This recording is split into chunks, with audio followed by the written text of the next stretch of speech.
podcast is intended for mature audiences. The views and opinions expressed are those of the panelists and do not reflect in any way those of the podcast partners, sponsors, or affiliates. Enjoy. Hi, this is Michael Buffer, and you're listening to the Voice of the People. Let's get ready for Boxing Voice. Every day I'm hustling. Every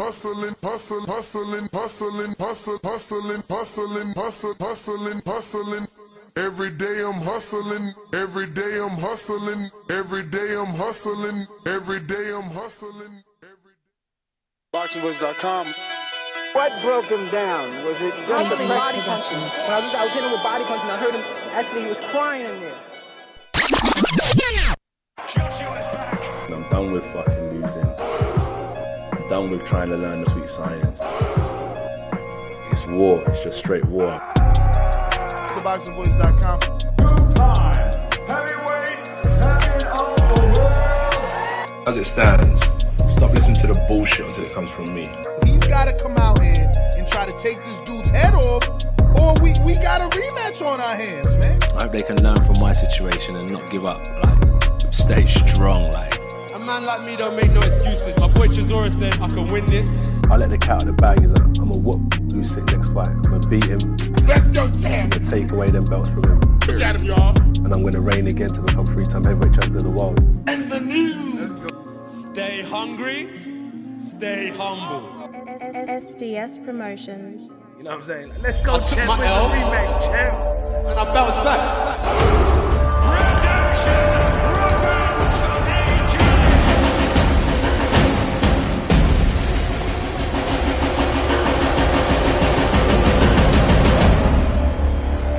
First time was so nice, I had to do it twice. What up? Welcome back, ladies and gentlemen. Welcome back. Good morning. We are back with another one today. Obviously, it's Friday, even though every day is Friday when you enjoying life. But thank God it is Friday, right? You get that nice weekend. We get to enjoy some great fights. But one of those subjects we're discussing today is the official cancellation of the Vergil Ortiz and Manis Stanionis fight. That is no longer happening. Vergil Ortiz suffering an injury related to a previous injury or illness that he just lives with, right? So we'll give you all those details. We're also discussing the finalization and the fact that the fight is official between Anthony Joshua and Dillian Whyte. We're also going to be discussing my New Jersey brethren, Shadasia Green, taking on Olivia Curry. That fight is signed, sealed, and delivered for August 5th. So less than a month away for the Sweets Terminator to get back into that ring and do her thing. We're also going to be discussing Daniel Dubois and the fact that he is now facing Alexander Usyk for 3 out of the 4 belts in the heavyweight division. So Usyk certainly has a,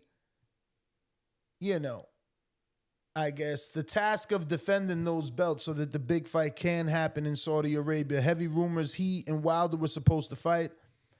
I'm assuming that first offer wasn't good enough because Usyk has gone in another direction, taking on his mandatory. AJ has signed, sealed, and delivered. He's going to be taking on Dillian Whyte.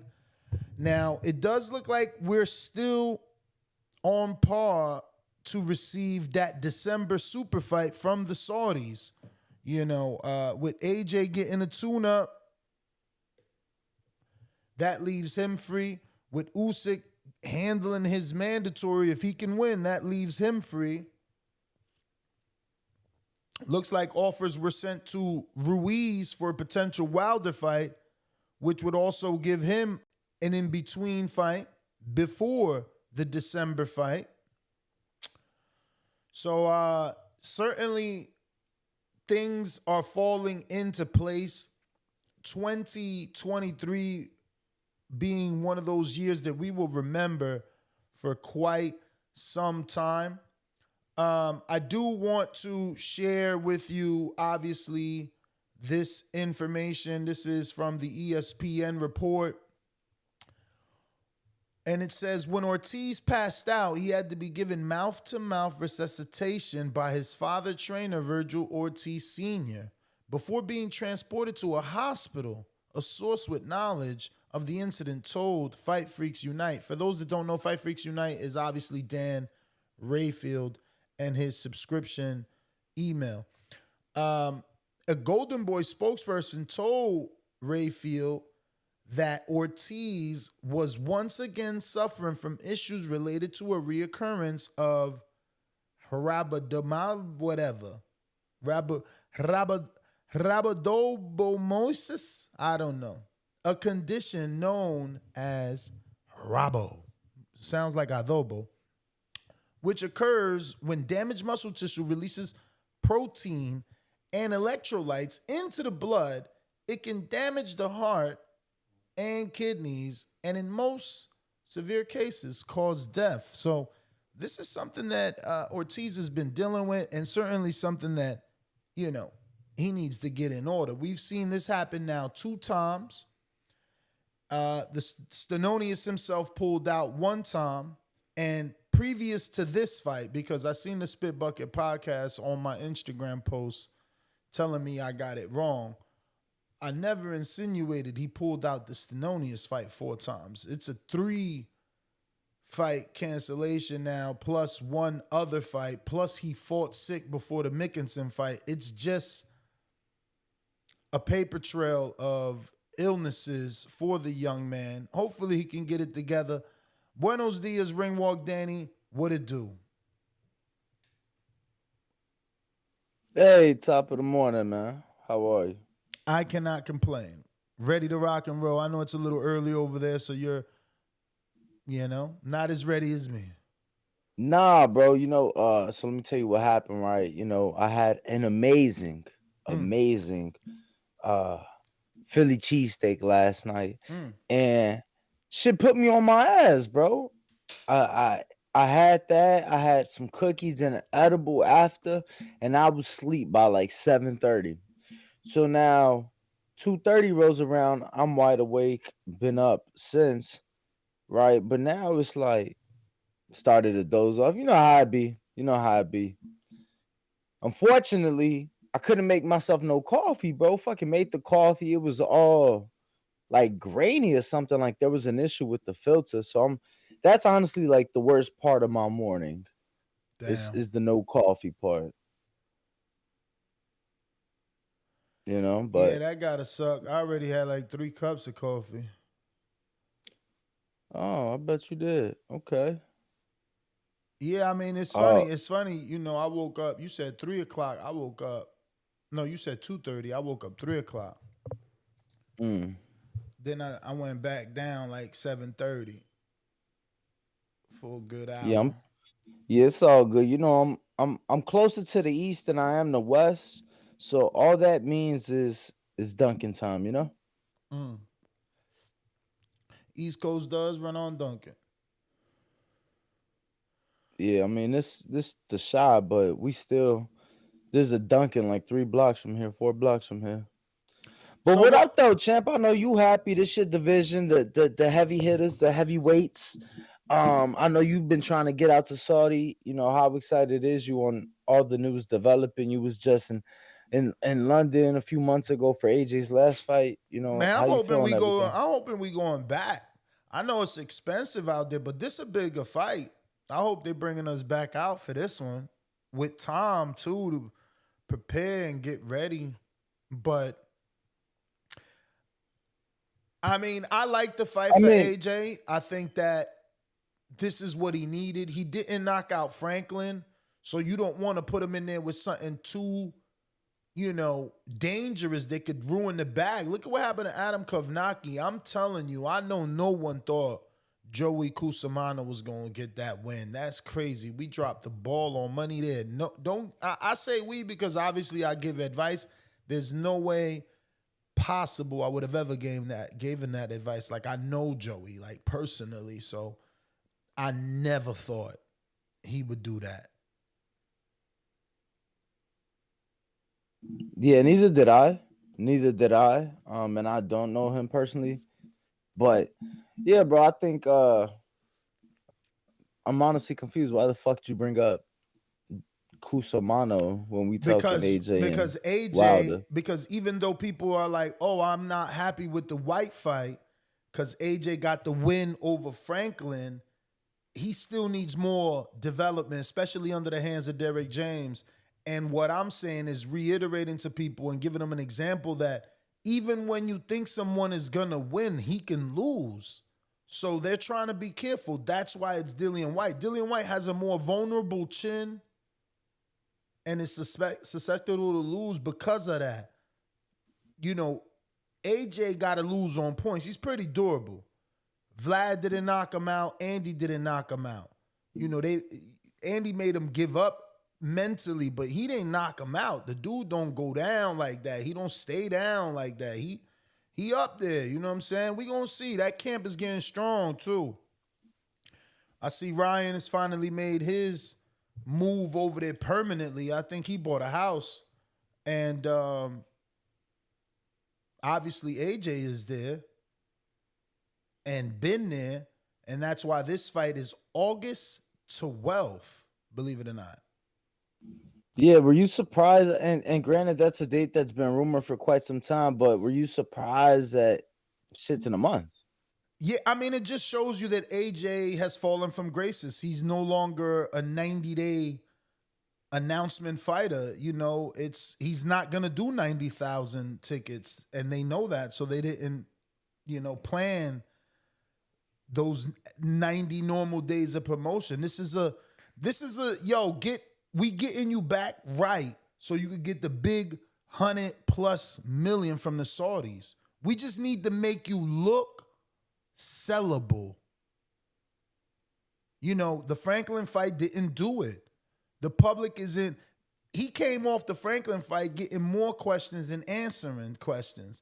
So this is all about public perception. We get him a knockout.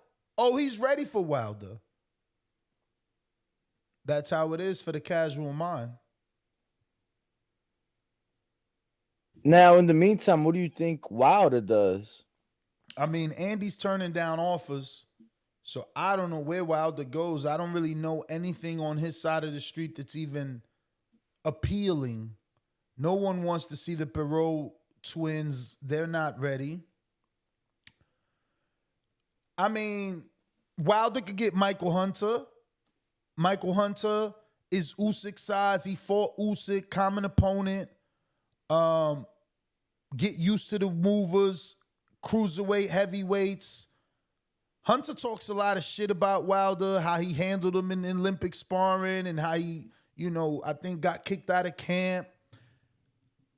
Maybe Michael Hunter. American versus American. I don't know. What do you think? I think Michael is with Boxer, so I was about to say free agent, but he probably not.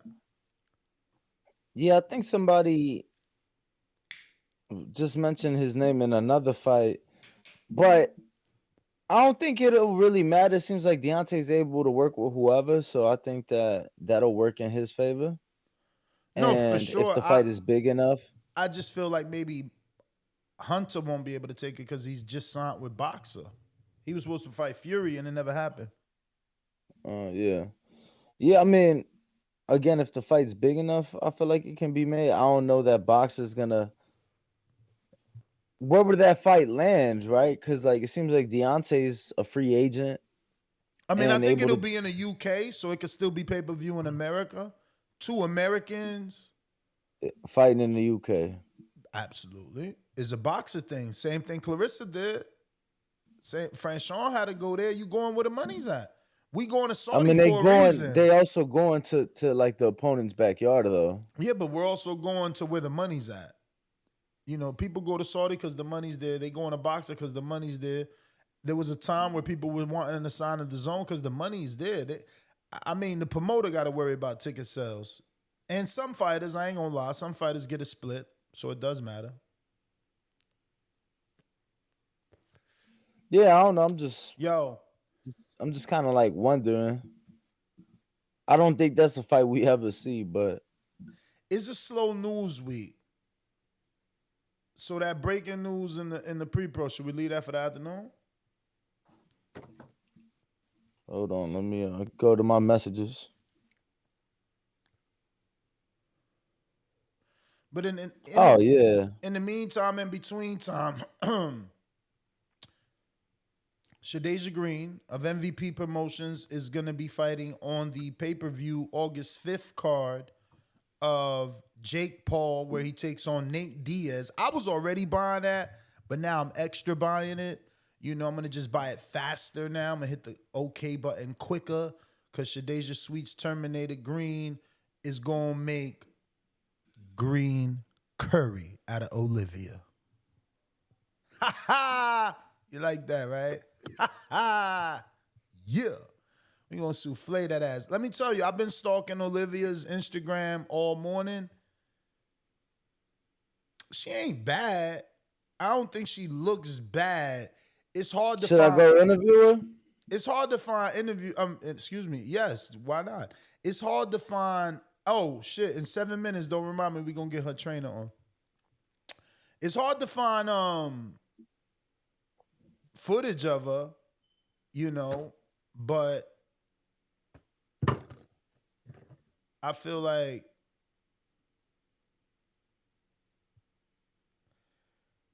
she looks better than I expected. The fluidity of, you know, her mobility, she's not stiff. It doesn't seem like foreign. It's more second nature. It's pretty weird. I wasn't expecting that. She's in shape, good shape. I see her and McGee are pretty tight. Originally from Chicago too. I don't know how you feel about that. Bro, that's Rick's fighter. She looks tall. She got a decent. She pretty tall. She pretty tall. I mean, I guess it's decent, but it's also tricky. The right hand. She doesn't come over the top or straight. She kind of like over the top loops it. It's a little like a Maidana right hand, except she's not coming over. It's more like, but she throws her head off the line. She not bad. I haven't been able to find any jabs. You know, she's sparring men. She's sparring men. It doesn't make me nervous at all because I just, you know, if she was sparring the quality of men that my girl Shadasia spawned, she would be posting it. You know, it's very secretive on Olivia's page, you can tell. You know, it's strategic. It's like, oh yeah, here's a sparring video. Bing, bing, bing, the bell rings, we touch gloves, video clip is over. Like, yeah, you on some bullshit. People that really like that, they putting it out there. They don't give a fuck. So I don't know. I know what you said, and we'll keep that for the betting show. Hopefully, you know, Danny is right, and we follow his advice. What the fuck did I just do here? Hopefully Danny is right, and we follow his advice. Hey, just me. Okay. Yeah, all right. I don't know why that is. So weird. Yeah, man. I mean, you know, people like to see me sometimes. Not most of the time, but sometimes. But yeah, I have no clue what you're talking about. I don't think I've said anything on this fight yet, other than you certainly said something yesterday. What are you talking about? All right. You don't remember? Yeah. Hell no. You know, I'm getting old, bro. Man, if I tell you, you giving away the advice. You instantly, when I told you about this fight a day ago, before it was announced, you instantly said, "Oh, I'm betting." Yeah. And I still am. I just you said on the betting show, then I'm like, this fight ain't like for a month, and then it just threw me off. But nah, it's a little less than a month, champ. We almost there. Like, Bro, ain't that what anybody would have expected? Like, But not the rounds you said. I mean, because look, we sounding crazy now. When I announced the fight to Danny, he immediately was like, "Oh, I'm going, certain round knockout," and I'm like, "Oh wow, why?"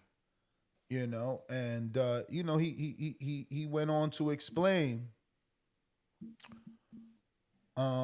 yeah, I mean, I didn't think I was saying nothing too crazy though. I think that is crazy. I mean, I get that she has power, but I mean, one girl is what 12-0 with 11 KOs. The other girl's like 8-0 with 2 KOs or some shit. So at a much lower level of opposition. So, for sure. I'm gonna go check her out though. I'm I gonna go just check feel her out. like, Probably yeah, next week or some you shit. should go see her spar, man. You should go see her spar because Yo, Bobby hits wildin' though. These motherfuckers want me to pay for my own ticket to the fight, bro. They smoking crack. oh wow. To which fight? Like he got a show out here, so I was trying to pull up. So I reached out to his peoples, and they like, yeah, just get a ticket. The $10. I'm like, all right, whatever. So I go on the website, bro. The $10 is sold out. The $20 is sold out. The $35 is sold out. They only got $50 tickets. If it's sold out like that, it's gonna be lit. The city out there, baby, they supporting. They gonna see the kid. You ain't been home in a minute. Fuck it, man. Word. Nah, man. Yo, I mean, but Kratos? honestly, before you pay, hit Rick up. Rick been co-promoting with them for a few fights now. I did. I thought he would offer, and I'm like, damn, do I want to ask him for my? You know what I'm saying? Coach, you gotta turn your camera on, Coach.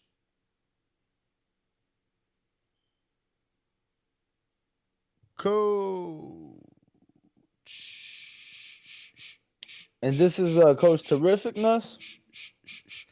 Nah, this Coach Trinidad Garcia.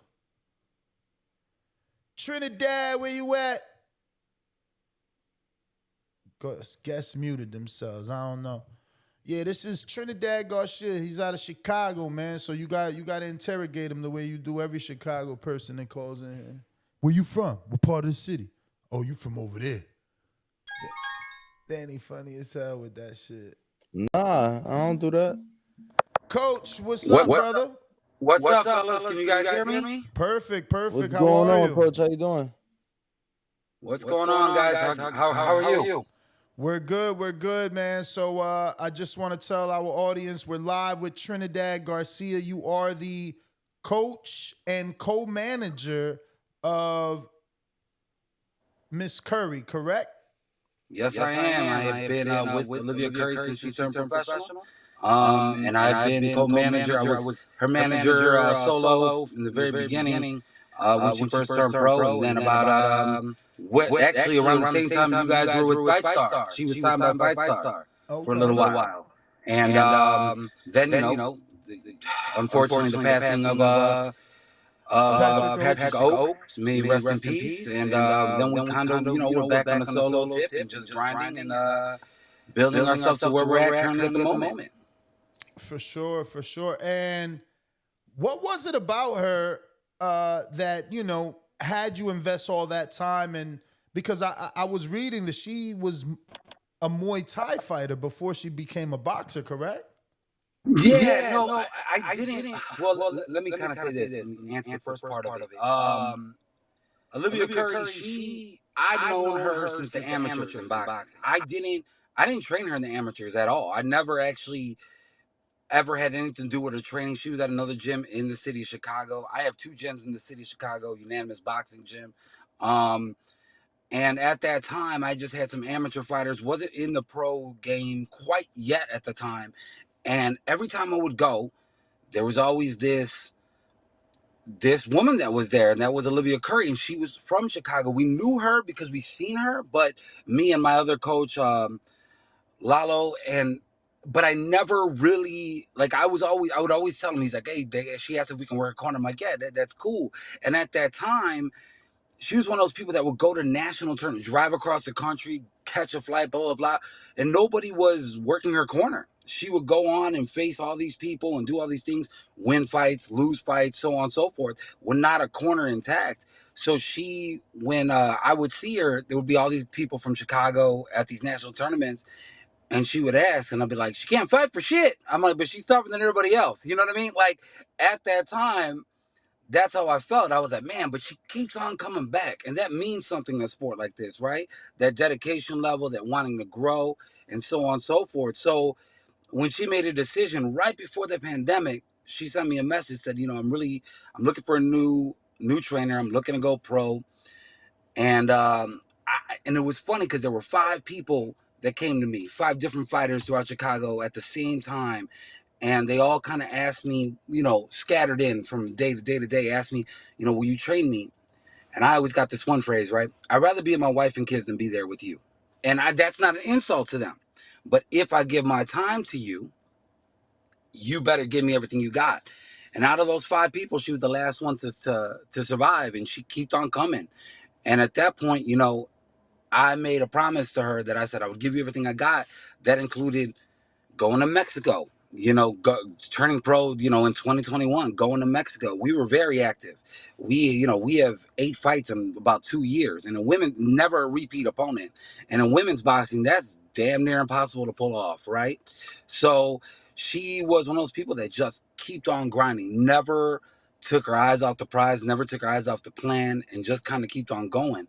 Going back to your other part of the question with the Muay Thai, I didn't know her during that. She did that really early on. I think she did that in her 20s. She was somebody who, it's always funny. I don't think most people know this. I know, Danny, you're from Illinois. She's from Northwestern. She went to Northwestern, top of her class. She's a director for commercials. I mean, you kind of name it, she's done it in that sense of it. And she's like developing her portfolio when it comes to like directing and stuff like that. She doesn't need to do this. But in my opinion, she's just an adrenaline junkie. So she went ahead and started doing Muay Thai. She left that and got into boxing. And then 4 years and 5 years into boxing, that's when her and me kind of met. And then we're at where we're at now. Danny, you were asking why she went to where? No, what did she go to Northwestern for? I'm just curious. Like, what is she going to college and fighting for?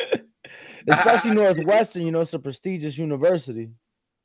Yeah, 100%. I it's funny because somebody like me, I grew up in Chicago my whole life, right? Like it doesn't. The boxer where we come from, mostly in Chicago, is like Garfield Park, Windy City Boxing Gym back in the day, right? Like those Fuller Park, all those kind of things. Where, like most boxing gyms, we walk in as knuckleheads and looking for what's it called. That's not the case with her. She got in Northwestern, graduated, did all that, and she wanted to fight. And for all of her credit, with no need to do this, she was giving everything she got. So yeah, I don't know why.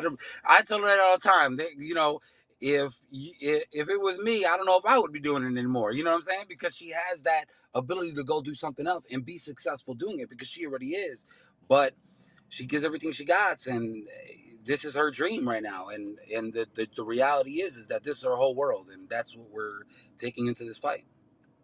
Now, Coach, she's basically been on a club level. What is it about Shadasia Green that you see that you think now is the time, or was the money just too good to turn down? Because from the outside looking in, we feel like maybe Curry needed a little bit more development on the higher level.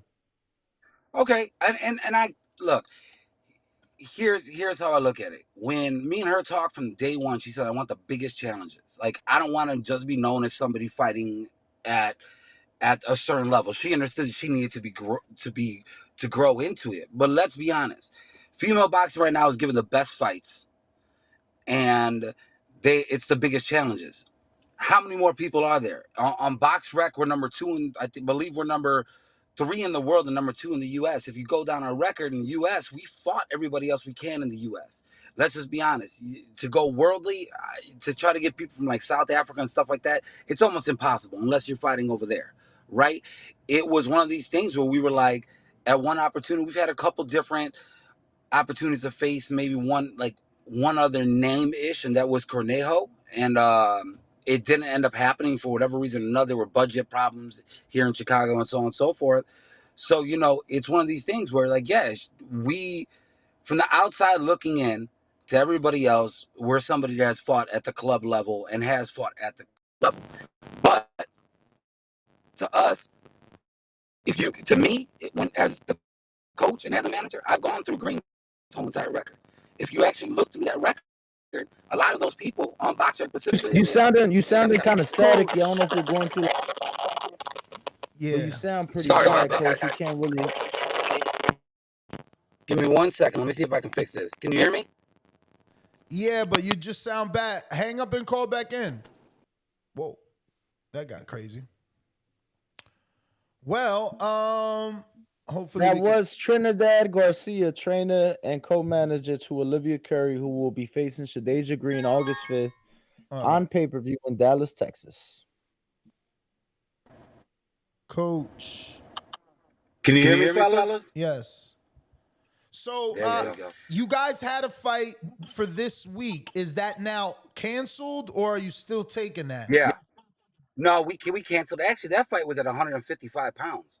So we've not only been in shape for this fight. Look, at the end of the day, the opportunity is too big to risk it for just a club show at the moment, right? So we went ahead and we took ourselves out of the running for that. And I stalked her Instagram, seen very little. What sort of quality sparring is she getting? I did see she's sparring men at least, but you guys did a good job of not leaving anything out there for us to see.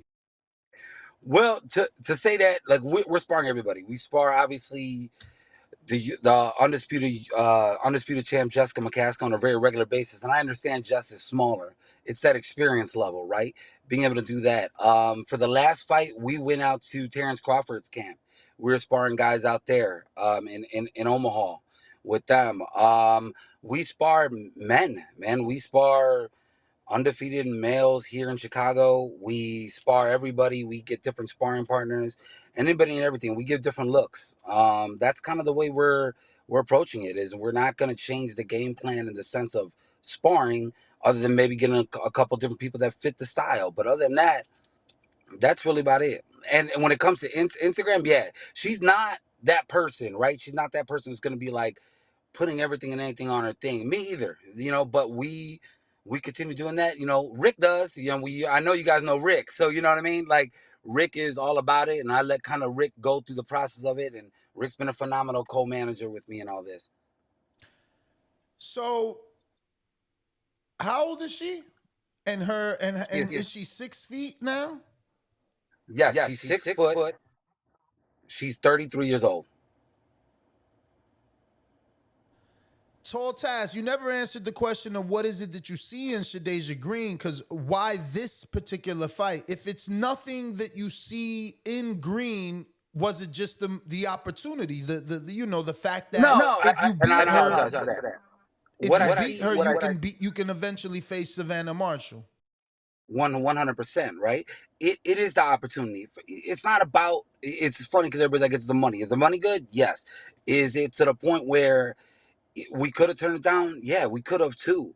But the reality is she wants to face the best. And right now, at 160, where we were ranked at the highest and where we were on the verge of it, Clarissa's going up to 168. We all know that. Like, whoever wins, it could be Marshall versus Clarissa next, or it could be Green versus what's it called next. But our goal is to stop that. I think at the end of the day, it's the challenge. We want to fight the best. Look, we want to make the best fights possible. And that's what she wants. She wanted the biggest challenge. You can't get bigger than Green. Green is somebody, if you had to talk to me about it, Olivia Kerr was the only person that said this to me. And this was a month ago. She was like, I'll fight Green tomorrow. That's exactly what she said to me. She wasn't scared of this opportunity. When it approached and certain aspects of the deal came through, we instantaneously jumped on it. It's not about, for us, it's the biggest challenge. We wanted the biggest challenge. We got the biggest challenge. We're fighting the boogeyman of women's boxing. Let's just be honest. And Nobody else wanted to step up. We're willing to. We respect Green. We know what we're getting in the ring with, but we're also not. We're not here to just be there. We're there to win these fights. But coach, she's never fought at 68, and I get it. Before you say, well, women's boxing, they all fight in all these divisions. Not Green. Green was a heavyweight, and she's never gone below 68. When you get in the ring with Green, you're getting in the ring with a full-blown woman that is more than 168 pounds. You know, Olivia's never been past that 160-pound limit, plus was preparing for a 55-pound fight, so she was cutting because her fight was this week. Man, look, here's the reality. Olivia Curry, most of her amateur career was at 178. Almost her whole entire fight was at 178. When she got to me, when she first came and talked to me to train her, she was a heavyweight. She was in the 195, 200 pounds, and I said, nope, we're dropping down. And to her credit, we got all the way down. You know, we moved down. But make no mistake, Olivia Curry's a big woman. There is no ands or buts about it. She is, 6 foot, walks around in the 180s there, but we can play around with weight. We don't mind going down. We don't mind going up. That's why this was like, all right, well, we're here, and we know Green's gonna come in bigger. It's not most people at our weight class, if they're fighting at 160, are gonna come in a little bit bigger than the night before. Now she's gonna come in way bigger, and that's fine. Like we understand that. And Olivia has fought, and she trains with grown ass men, 185 to 190 pound men that she spars with, and that's how we're gonna prepare for it. Just making sure that this isn't something new to her, that we're there. What's the biggest male name she sparred that you can tell us? The biggest male name she sparred. I don't mean height, I mean name value. Yeah. Name value? That's a great question. I don't want to. I don't. Truthfully speaking, male value wise, I mean, she. I can't say it's been like a world champion. I'm not gonna sit there and lie to you, but what it is we sparred a kid named like Caleb Hernandez. He's 8-1 with I believe 8 knockouts, nine knockouts. He's out of Terrence Crawford's camp. That was somebody we sparred with for years. We sparred a bunch of other undefeated fighters here in Chicago as well.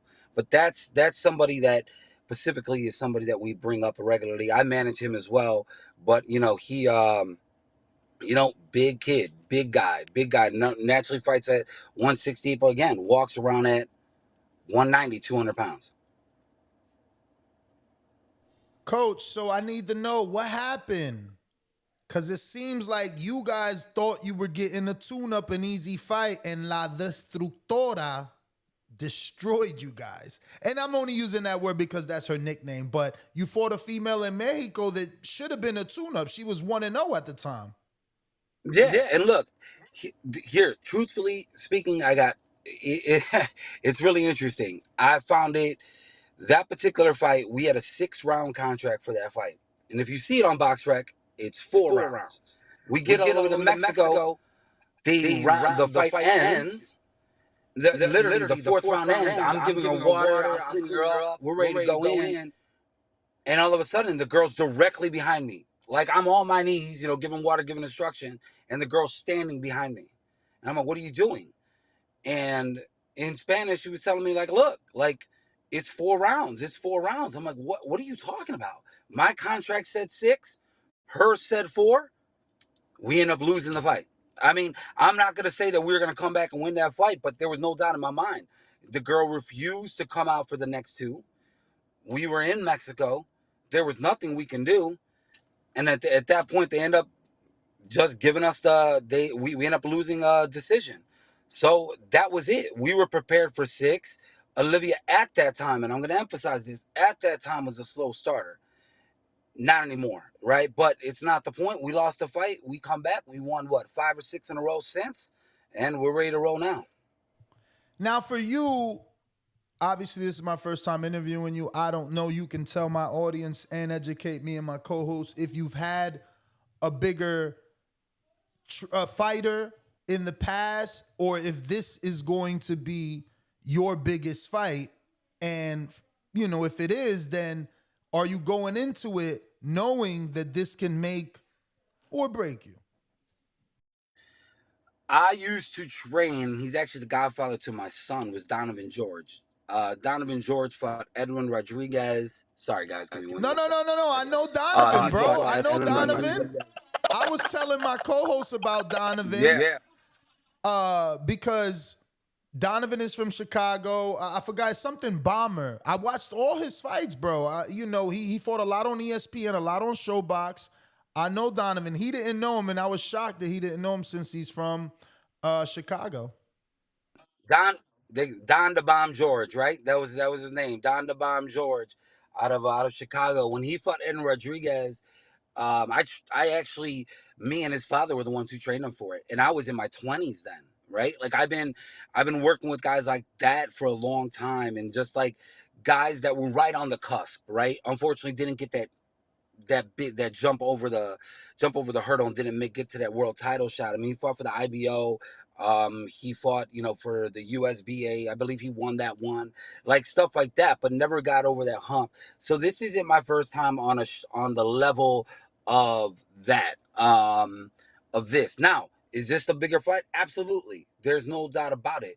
But with my team, being able to be around, Jessica McCaskill, Rick Ramos. I've known Rick for, Rick gets a bad rap. I've known Rick for 20 years, like I've known him.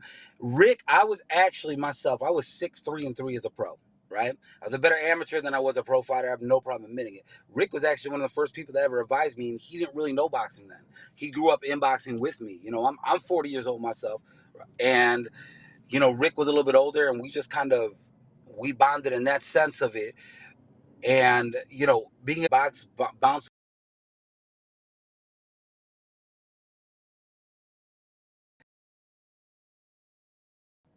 on the fly, if you will. But yeah, this is the biggest level. We're at a point right now where, this is for everything for us. To me, this is a world title.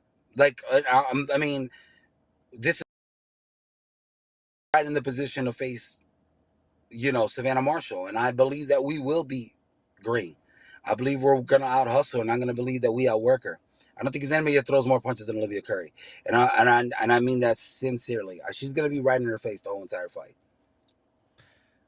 The thing is that changes with opposition. Like, Margarito wasn't Margarito when he fought Mosley, and he wasn't Margarito when he fought Williams. Like, what you normally do changes with the level of opposition. Same thing with Manny Pacquiao. He didn't look like the Pacquiao of old when it was time to fight Floyd Mayweather. So, it's just a different story on that level. That's why I'm asking. But I want to go back because my audience this is live and they're on me. They're like, Ness, don't let him get away with that. He's saying he thought it was a 4-rounder, but the next 2 fights, you said you thought it was a 6-rounder, but the next 2 fights were 4-rounders. So what gives? No, actually, the next 2 fights were 4-rounders. No, you're absolutely right. At that point, the number one issue was that if you were, so that fight I believe was in October, the one in Mexico that we lost. We come back in December. It was the hot spots picked up and like Danny, you might know this. I don't know if you were here during the pandemic at all. Chicago was locked the hell down. There were no fights in Chicago. There was a fight, I believe, that June of 2021.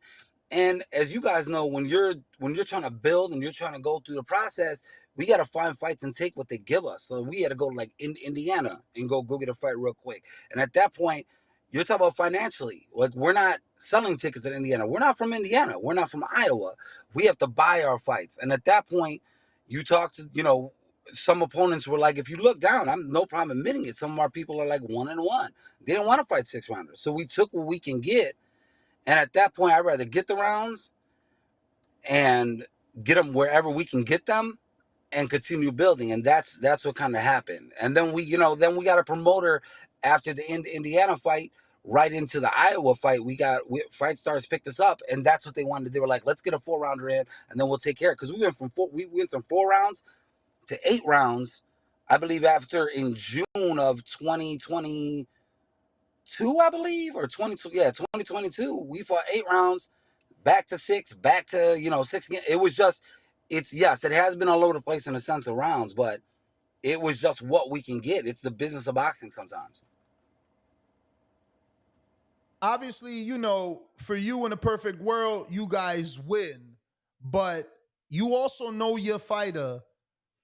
Is the worst case scenario she's gonna go the distance? Like, I'm asking because we need to know her durability. Like, does her trainer perceive her as durable? Can you see her lasting 12 rounds with Green if she doesn't get the knockout first? Meaning, if your fighter doesn't knock out Green before that happens. What I'm not look, and I'm gonna be honest. I'm not looking at this as we're gonna get knocked out. Yeah, we're gonna give it. We're gonna go in there and win this fight, right? Whether that means a decision, a split decision, a knockout, it don't matter. Like I want to see. I want to see what they got, right? We're gonna go in there and we're gonna do what we got to do. I don't really this to say that. Do I predict her going the distance? I predict us winning the fight. That's plain and simple.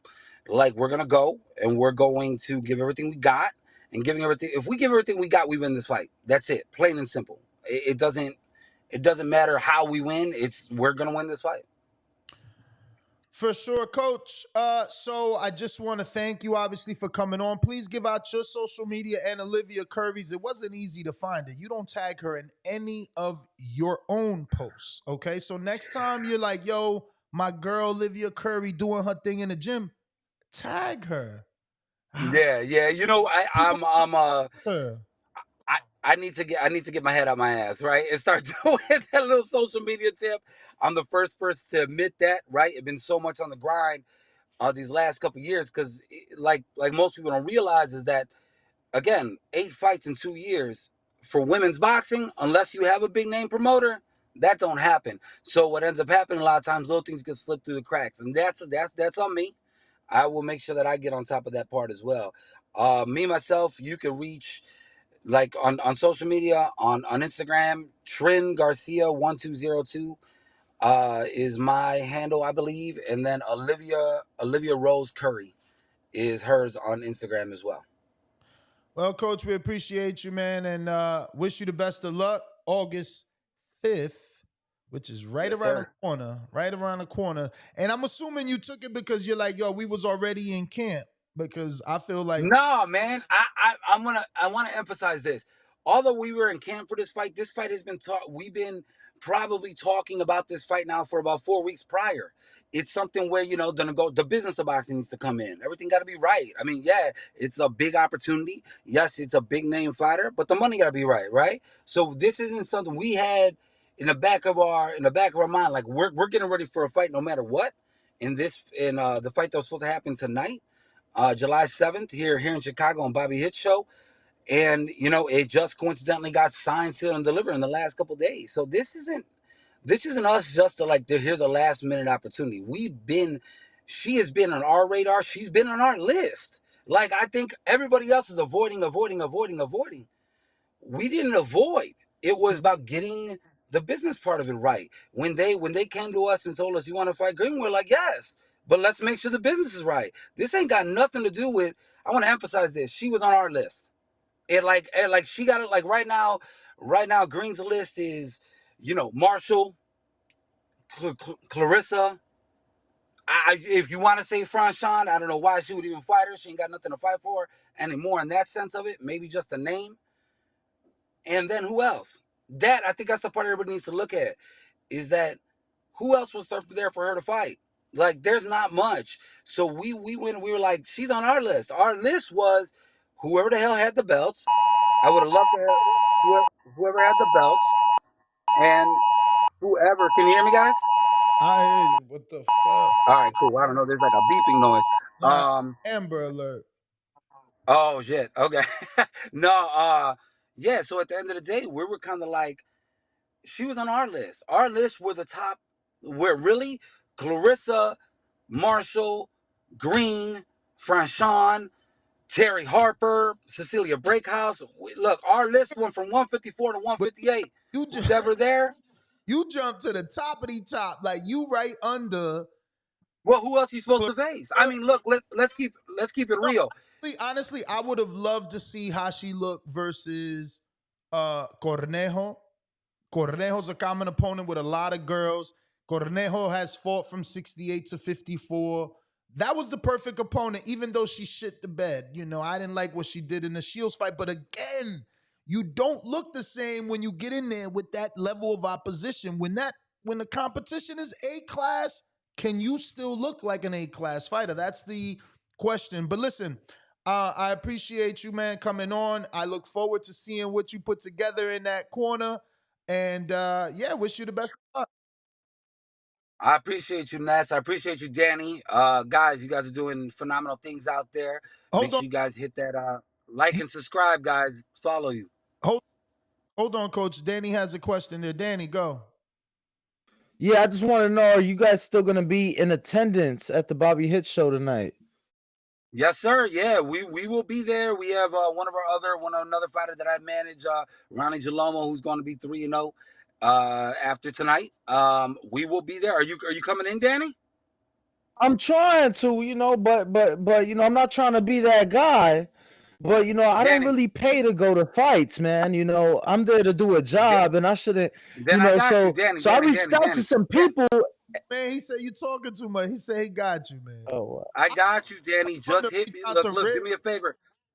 Hit me up on Instagram. Send me your first last name. I got a table seat for you. I'll put you right up front. Boom.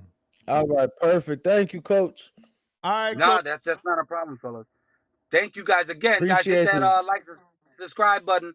We'll holler at you guys later on, guys. Thank you so much. Let's get Olivia on here. Today's Friday, so let's do it next week. We're gonna get some interviews tonight for sure. I'll be there, and we'll get an interview. Olivia Curry will be there, Danny.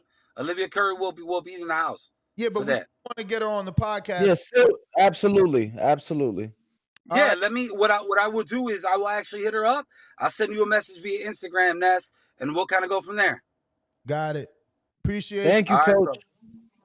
Thank you, guys. Again, August 5th, Jake Paul, Nate Diaz undercard. We're coming. We're gonna shock the whole world, fellas. We're gonna shock the whole world. I know you're a big Green supporter, Ness. I know you're a big Green supporter. I trained with her for 3 years, bro. Like, I seen her fight. I feel you. I seen her spar like the top Sergey Derevyanchenko, that crazy dude that went to jail for Rico, Katsides that did that to Doug. Oh yeah, Kurtzside. Bro, I'm telling you, bro, this girl. Good. I hope so. Look, we're training for the best green possible. That's it.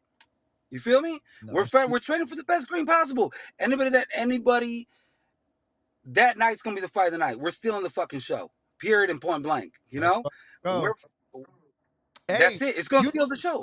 You can. That's how. That's how boxing is. Like you're expecting something, and then you get this 3-fight trilogy with Usyk, right? We all thought we was gonna get Wilder Fury and AJ Fury, and you got the 3-fight trilogy with Usyk. It comes out of you know what though, Ness? You know what the difference is?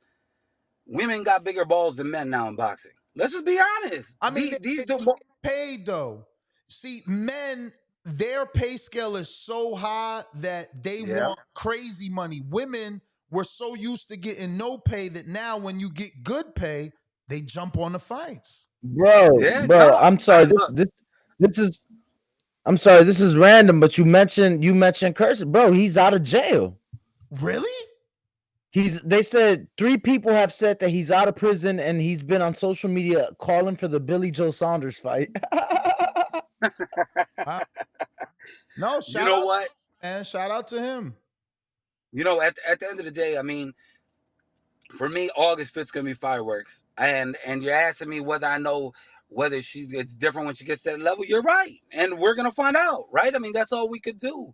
I want the best green possible. You know what I mean? Like we're training for the meanest women fighter supposedly in the last decade. Like that's fine. Let's do it. Bring it. You know what I'm saying? And I guarantee you, at the end of this, that come August 6th, August 7th, I will jump back on the phone with you, but like, wasn't that one hell of a fucking fight? Yo. What did you? It puts and new. a You smile know on what I'm my saying? Like we're not. to hear you say What's that. that? I was saying that shit for 7 years, bro. Like, cause women's boxing doesn't get, the attention, let alone the social media, the cameras, the videos. So I was saying that shit 7 years now. Like, bro, this girl is different. I was comparing to Ann Wolf. Yeah. So Yo, but coach, I'm glad y'all have that mindset. Like I heard it that you said the alleged.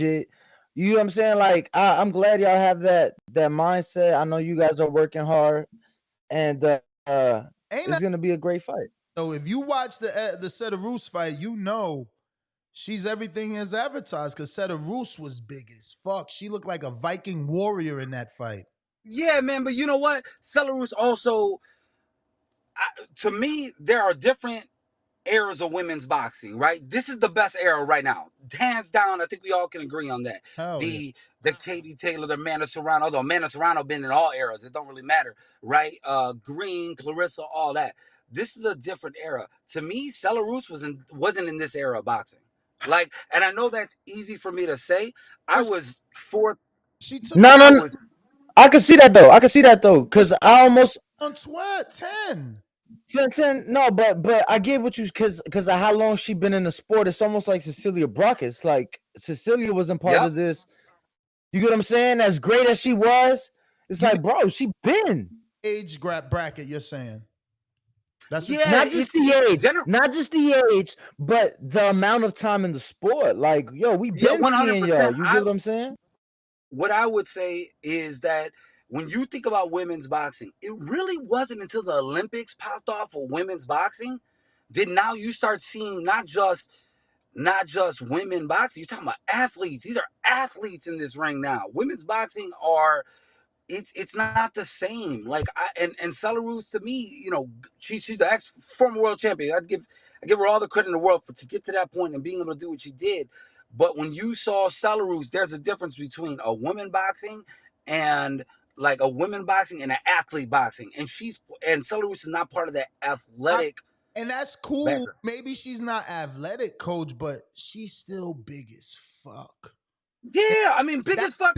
The that big intimidating and draining mentally someone consistently coming forward as big as she is. Come on. yeah, you No, I'm not denying that, right? Like the pressure and all that. But look, at the end of the day, you also, if you watch that fight with Green, how open was she? Like, I don't care what nobody says. Her arms were flailing out. She didn't really bring stuff back. She didn't mind throwing punches, but she didn't throw punches and bring anything back. The technique for Belarus wasn't there. Tough woman, all of the above. Fighter, But every fighter needs a trainer like you, man. That's why I love Danny's father, Angel, and Tio's father. Like you need a trainer that's going to talk for the fighter, because it makes me excited. It makes the fans excited to see what's to come. And can she live up to everything you're saying? Because I'm excited, man. I'm too. We don't, like you said, no one's calling Green out. So the fact that someone wants to fight her is intriguing enough. you know what? She's the boogeyman in women's boxing, right? Like she's the boogie woman, if you will. And so be it. I mean, I don't like. What are we supposed to do? We're supposed to sit there and be like, "Oh my God, please no!" Like, let's don't face Savannah. No, let's don't face Savannah. Let's don't face what's it called. We want all of it. We want the smoke. I repeat, we want the smoke. That's what we're asking for. And all respect to her. She has all the talent in the world. Green. She's obviously at this level. There's a reason why. But look, come August 5th, we're also going to show the reason why we do what we do. And you know what I mean? It's why we're here. We didn't get picked because we thought we were going to get because everybody in the mother thought we were going to get stretched. There's a fucking reason. You guys got Mike Leonardi who helps run Jake Paul's promotion. He knows what he's getting himself into because he also helped sign her to Fight Stars. He's no dummy. You know what I'm saying? Like, we weren't just signed for no reason back then, but now we have to, we regrinded, we regrouped, and after this fight, the whole world's gonna know who Olivia Curry is. That's it. All right, coach. Well, we're locked in, man. See you all. Let's go, coach. I'll see you tonight, Thank you, coach. Danny. Like I said, I'm gonna send you a request. We'll get everything. I think I already got you on IG, And send me your first and last name. I'll put it at will call for you, and you ready to go. You just need one. You want two? Well, if you could do 2, Coach, that'd be great. Take my uncle with me.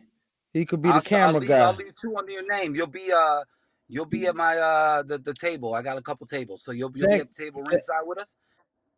And we'll go from there. I'll get you a pass too. Whatever you need. It's not a problem. Thank you, Coach. All right, we'll see you tonight. Thank you, guys. You guys have a good one. Coach, manager, Trinidad Garcia. Appreciate him coming on the show, giving us a little insight on his fighter, Olivia Curry, who's going to be taking on the Sweets Terminator. I wanted to ask, was she married? But it slipped my mind.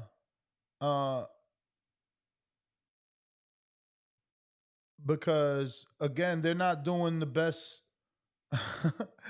They're not doing the best job promoting on social media.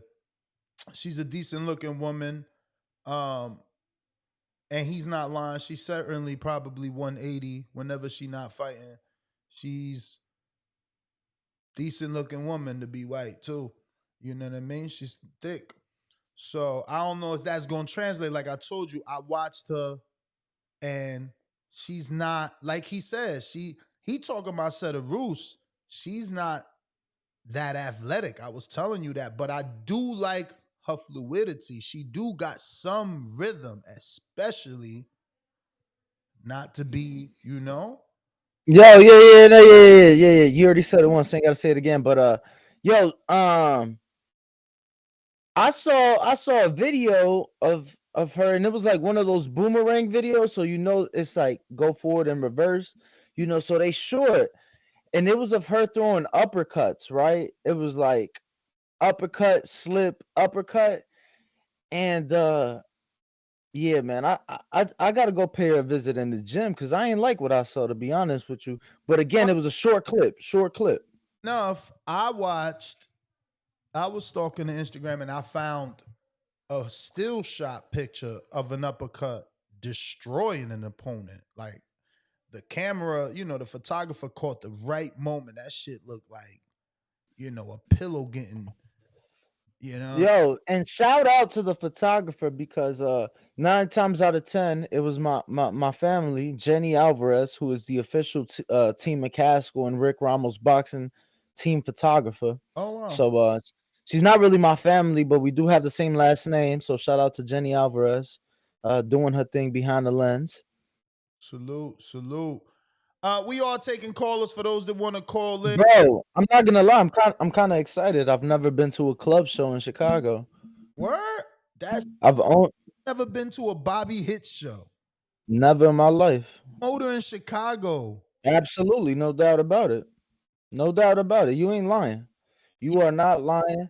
Bobby was popping early, like early 2010, 11, 12. He had more shows. No, I know. Yeah, no, I know he was doing a lot of shows. I know. If I'm not mistaken, if I'm not mistaken, because if I'm not mistaken, when PBC started coming out here, he was co-promoting those shows. PBC Love, that's what I said. Yeah. Fonfora. I know he had Fonfora fight at the UIC Pavilion. Yo, but you know what? This is even better, bro, because I've been to fights in Chicago, Eddie Hearn. Some Bobby Hit shows used to be at the UIC Pavilion. This is like legit a club show, like a small, like legit club show.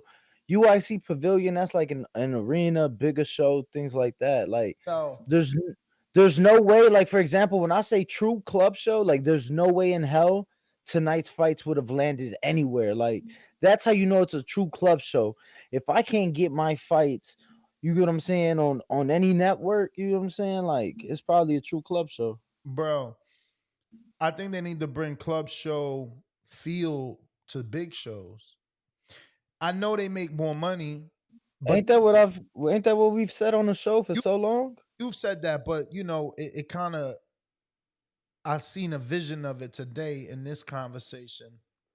And I know economically it doesn't make sense for the promoter because he's taking away some chairs. And maybe it still can make sense if you get round tables and just, put the same number. Bro, it can always make sense. You know what, when we talk about the chairs took away, people don't understand about the convenience, bro. Like I legit told my boy, the first one that bought a ticket yesterday, he said, bro, you understand the value y'all providing? It's all you can drink, food, popcorn. He's like, bro, I don't have to worry about shit. I don't have to go buy shit.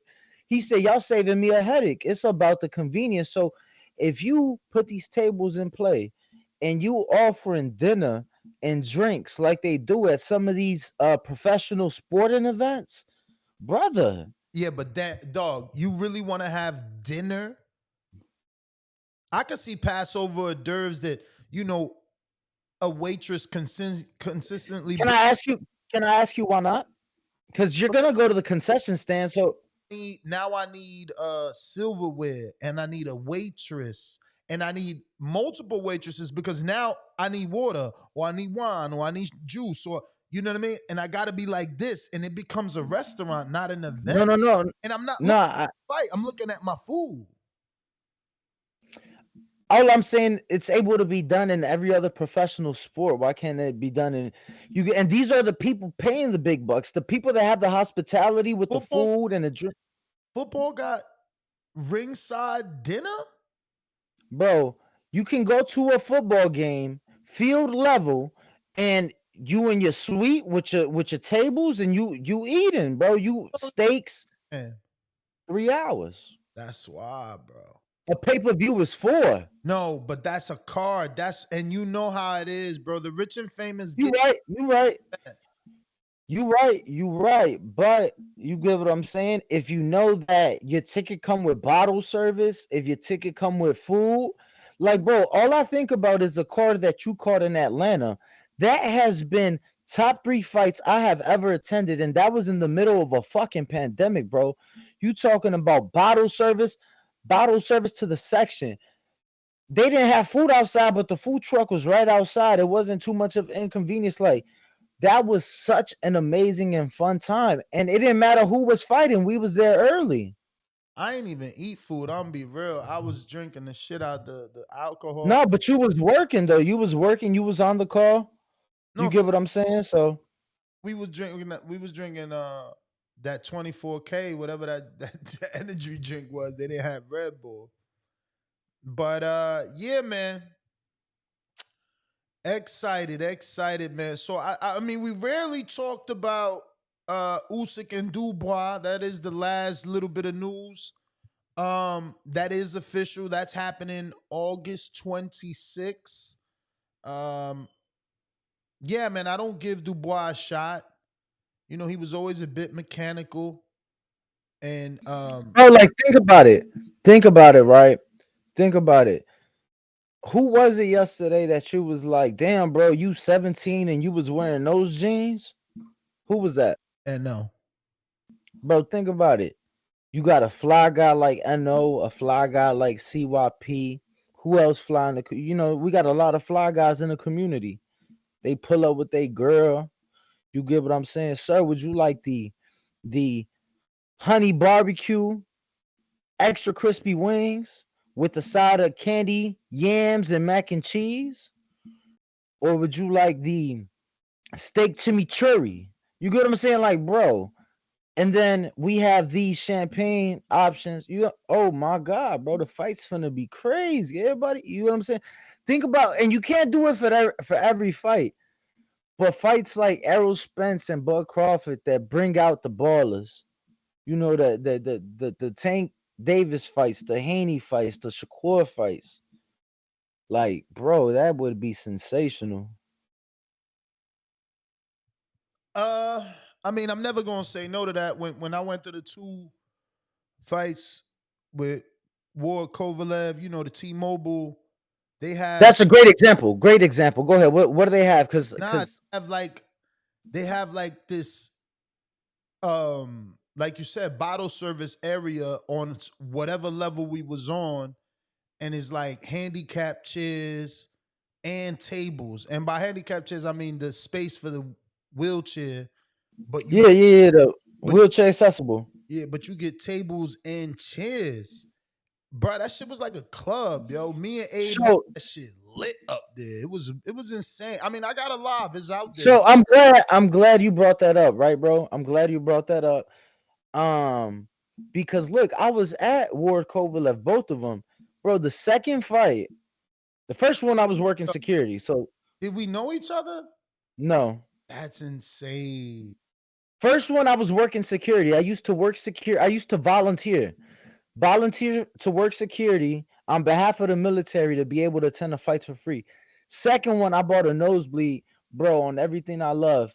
A guy I met at the first fight saw me. He's like, bro, my wife couldn't come. I got an extra ringside seat. So if you go look at the second fight, bro, you see during the main event, you see me sitting next to Kathy Duva, and I'm on the phone calling my uncles, like, bro, I'm right here ringside. Anyway, bro, that ringside seat came with all you can drink Douce, because mind you, Ward was with Jay owned Douce. I believe he has recently sold it, but it was all you can drink Douce. I left that fight so fucked up, and it was just a convenience. I didn't have to go to the bar. They coming to me, it's already included. I ain't got to worry about it. That's good, but you know these fights, they got restrictions. You go to the bar. I remember like one day I wanted to get right. I think we were working, like had to do a live show, and then the main event, we normally off and we get the bro, and that might be wrong too, because we normally get a free drinks when we do that. But all I know is I tried to buy more than one shot, and they talking about 1 cup per person. It's crazy. I think we was just together. Where was that at? So I know that most places is 2 per customer. I was just at a baseball game. It was 2 per customer. But if you get a double, they'll count that as 2. Yes. I think it was me and you together. Where we was at? Was the last bowl event, me and you? Oh, Detroit. Bruh, that's out of control. Detroit was really restricting the alcohol. That was crazy. Yeah, no, that's most venues, bro. 2 per customer with ID.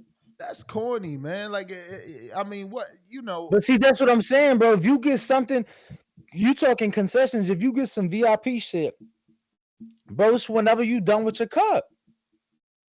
Yeah, but that's only 1 cup. You feel me? Like, you know what I mean? What if I wanted to buy 5 shots for 5 people plus my? But that's what I'm saying. If you have VIP, you ain't got to worry about it because they coming to you with this shit. You feel me? That's why we need it. That's why I brought it up, because I had that bad experience. So I guess having your own waitress or whatever would be good. Let me go out to Adrian in Wisconsin. What up?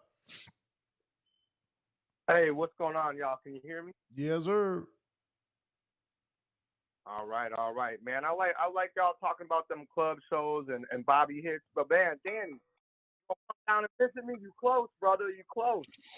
Yeah, bro. I'm gonna be honest with you. If I could, I would, bro. But it's hard because it's like I'm here and nobody's here. So it's like I had to get a rental when I went to Toledo. I have to get a rental next week when I go to Detroit.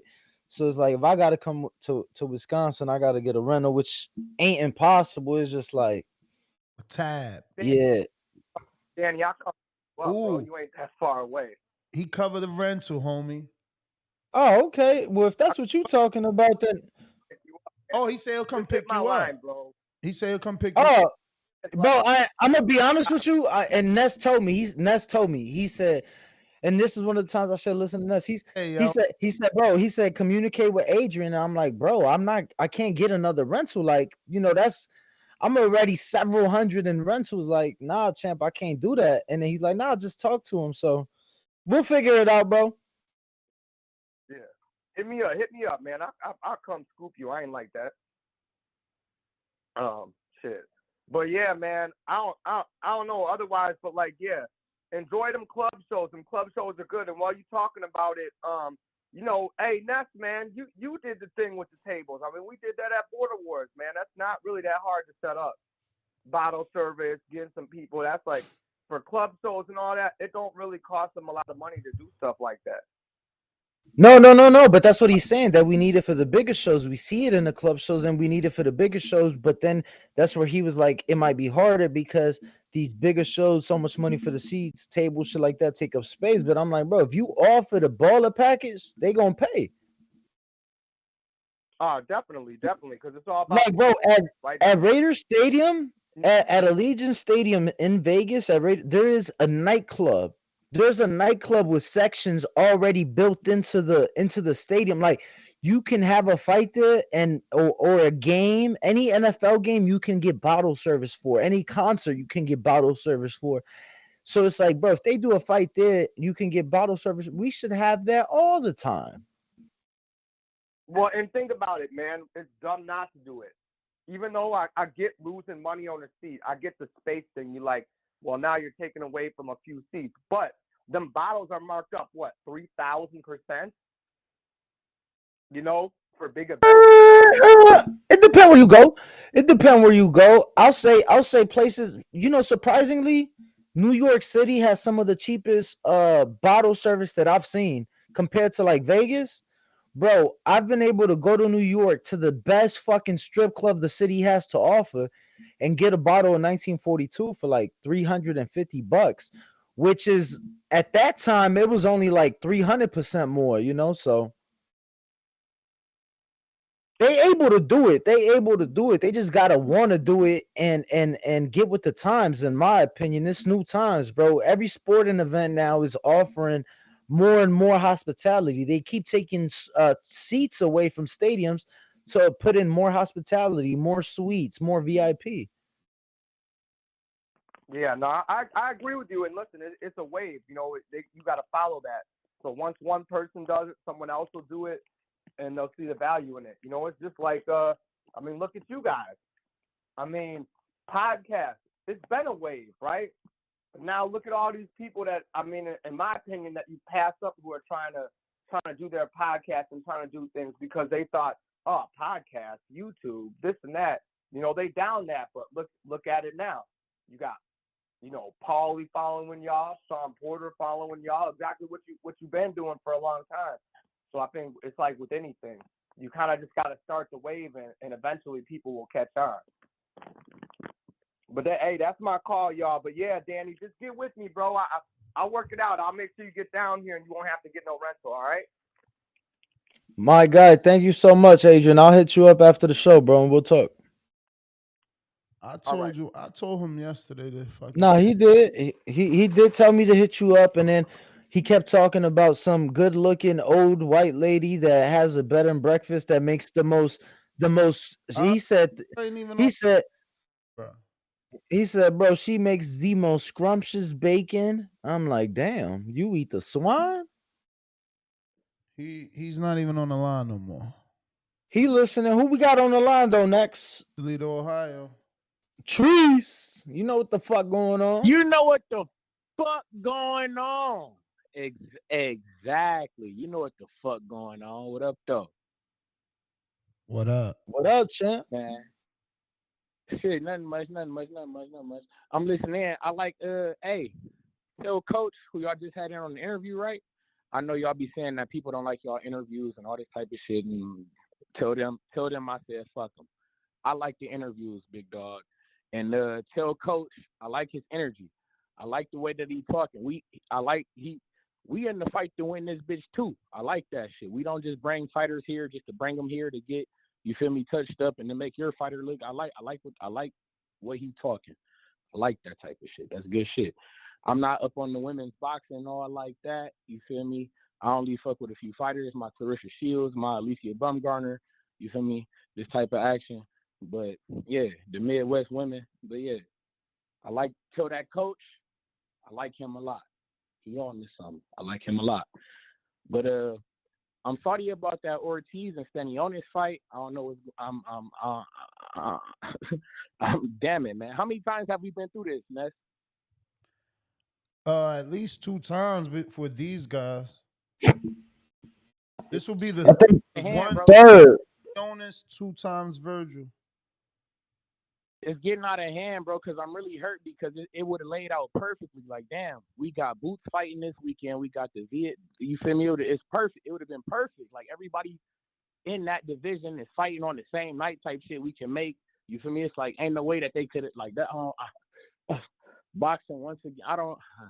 And I get it as health issue and all this type of shit. I'm hurt, bro. I'm hurt. It's devastating because that would have been the perfect. You feel me? Boom. Everybody in the division would have. It's damn near tournament style when we think about it. If everybody fight on the same night, it would have damn near been a tournament. But that shit is ixnayed now. But hey Ness, I got a question for you about with your show.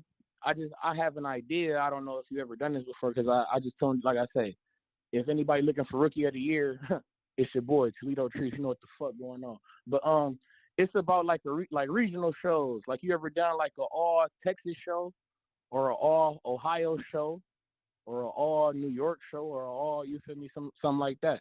Because if you do an all Ohio show, you know what the fuck going on with my man Jared. You know, hey, and by the way, Charles Conwell, I know you like him. I know you know what the fuck going. Who you think my man Charles should fight next? We looking good. He's petitioning. He's petitioning to fight Brian Mendoza for the interim. Yeah, that's fantastic.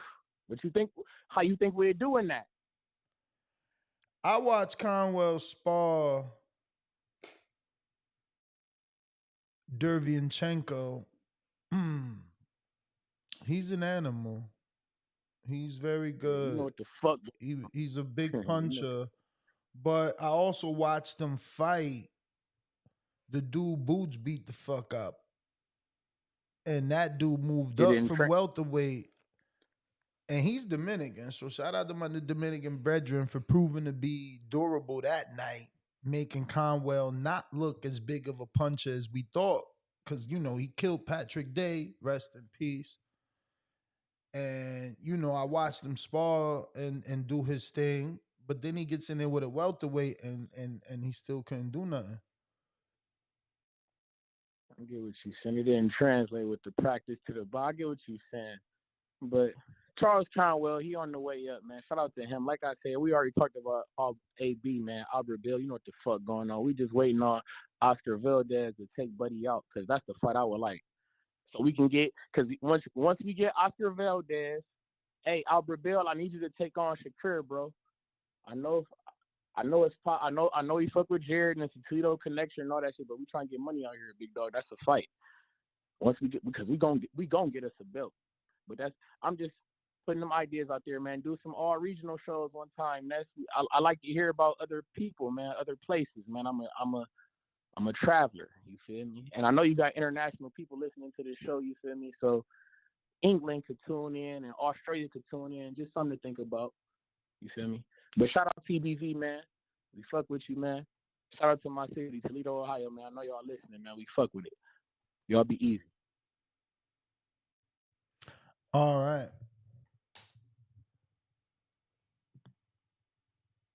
And on Twitter, we got Fats. What it do?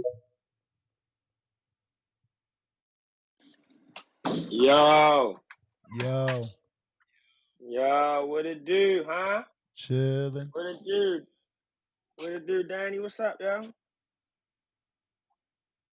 Danny stepped away. Danny stepped away. Oh, all right. Hey, Nuts, what happened with Vergil Ortiz? Y'all keep on seeing people talking about get well and all that shit. I see that He got sick. What up, Danny? He got sick. Yeah, he passed out. Dad had to give him mouth-to-mouth resuscitation. He's got a disease or illness called rhabdobo or rhabdobo.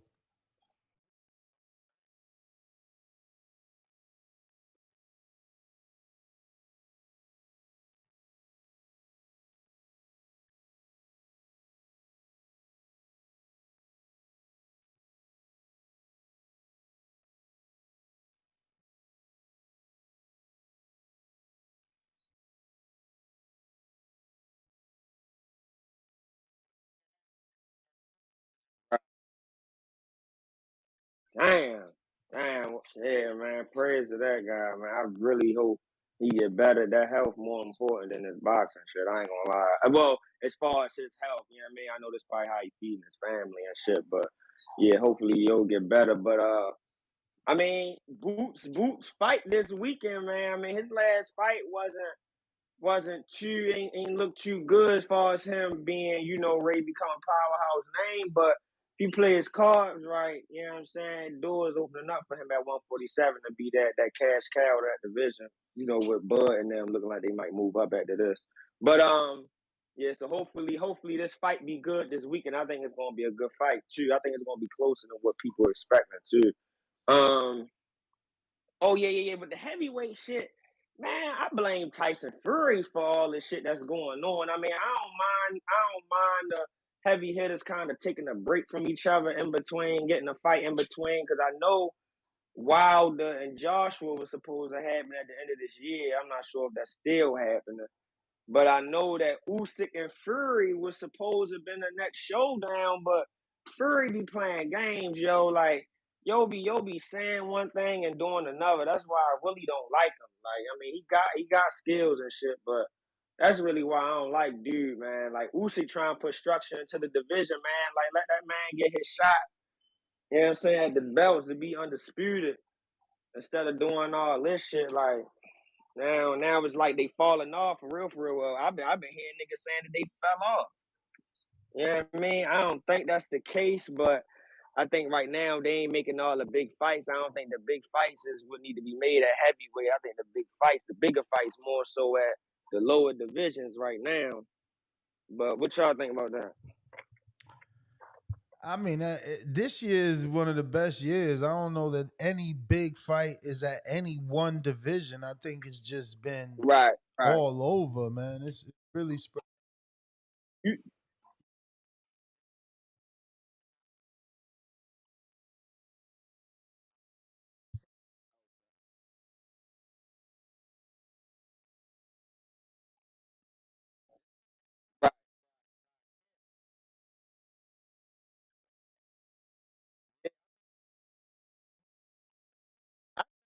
I think, yeah, I think this is one of the best years in boxing as far as I can remember. Now I've been watching boxing since Roy Jones, since he got knocked out by Antonio Tarver. I swear I hate that nigga to this day for that shit. But that's how long I've been watching. You know what I mean? I know y'all been watching longer than me. It's been the best year in boxing in a while.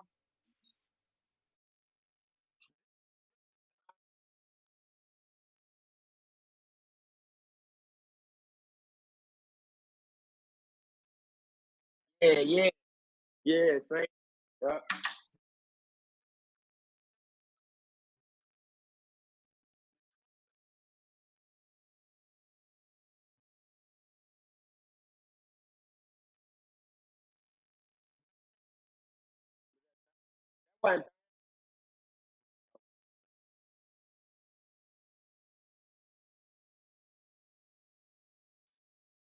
Got you.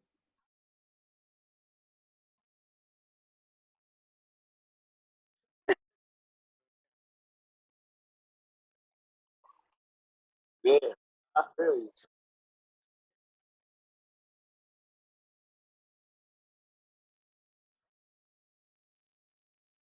Yeah, no, I feel you, man. I feel you, man. I'm gonna keep on tuning in, man. I appreciate y'all taking the call, bro.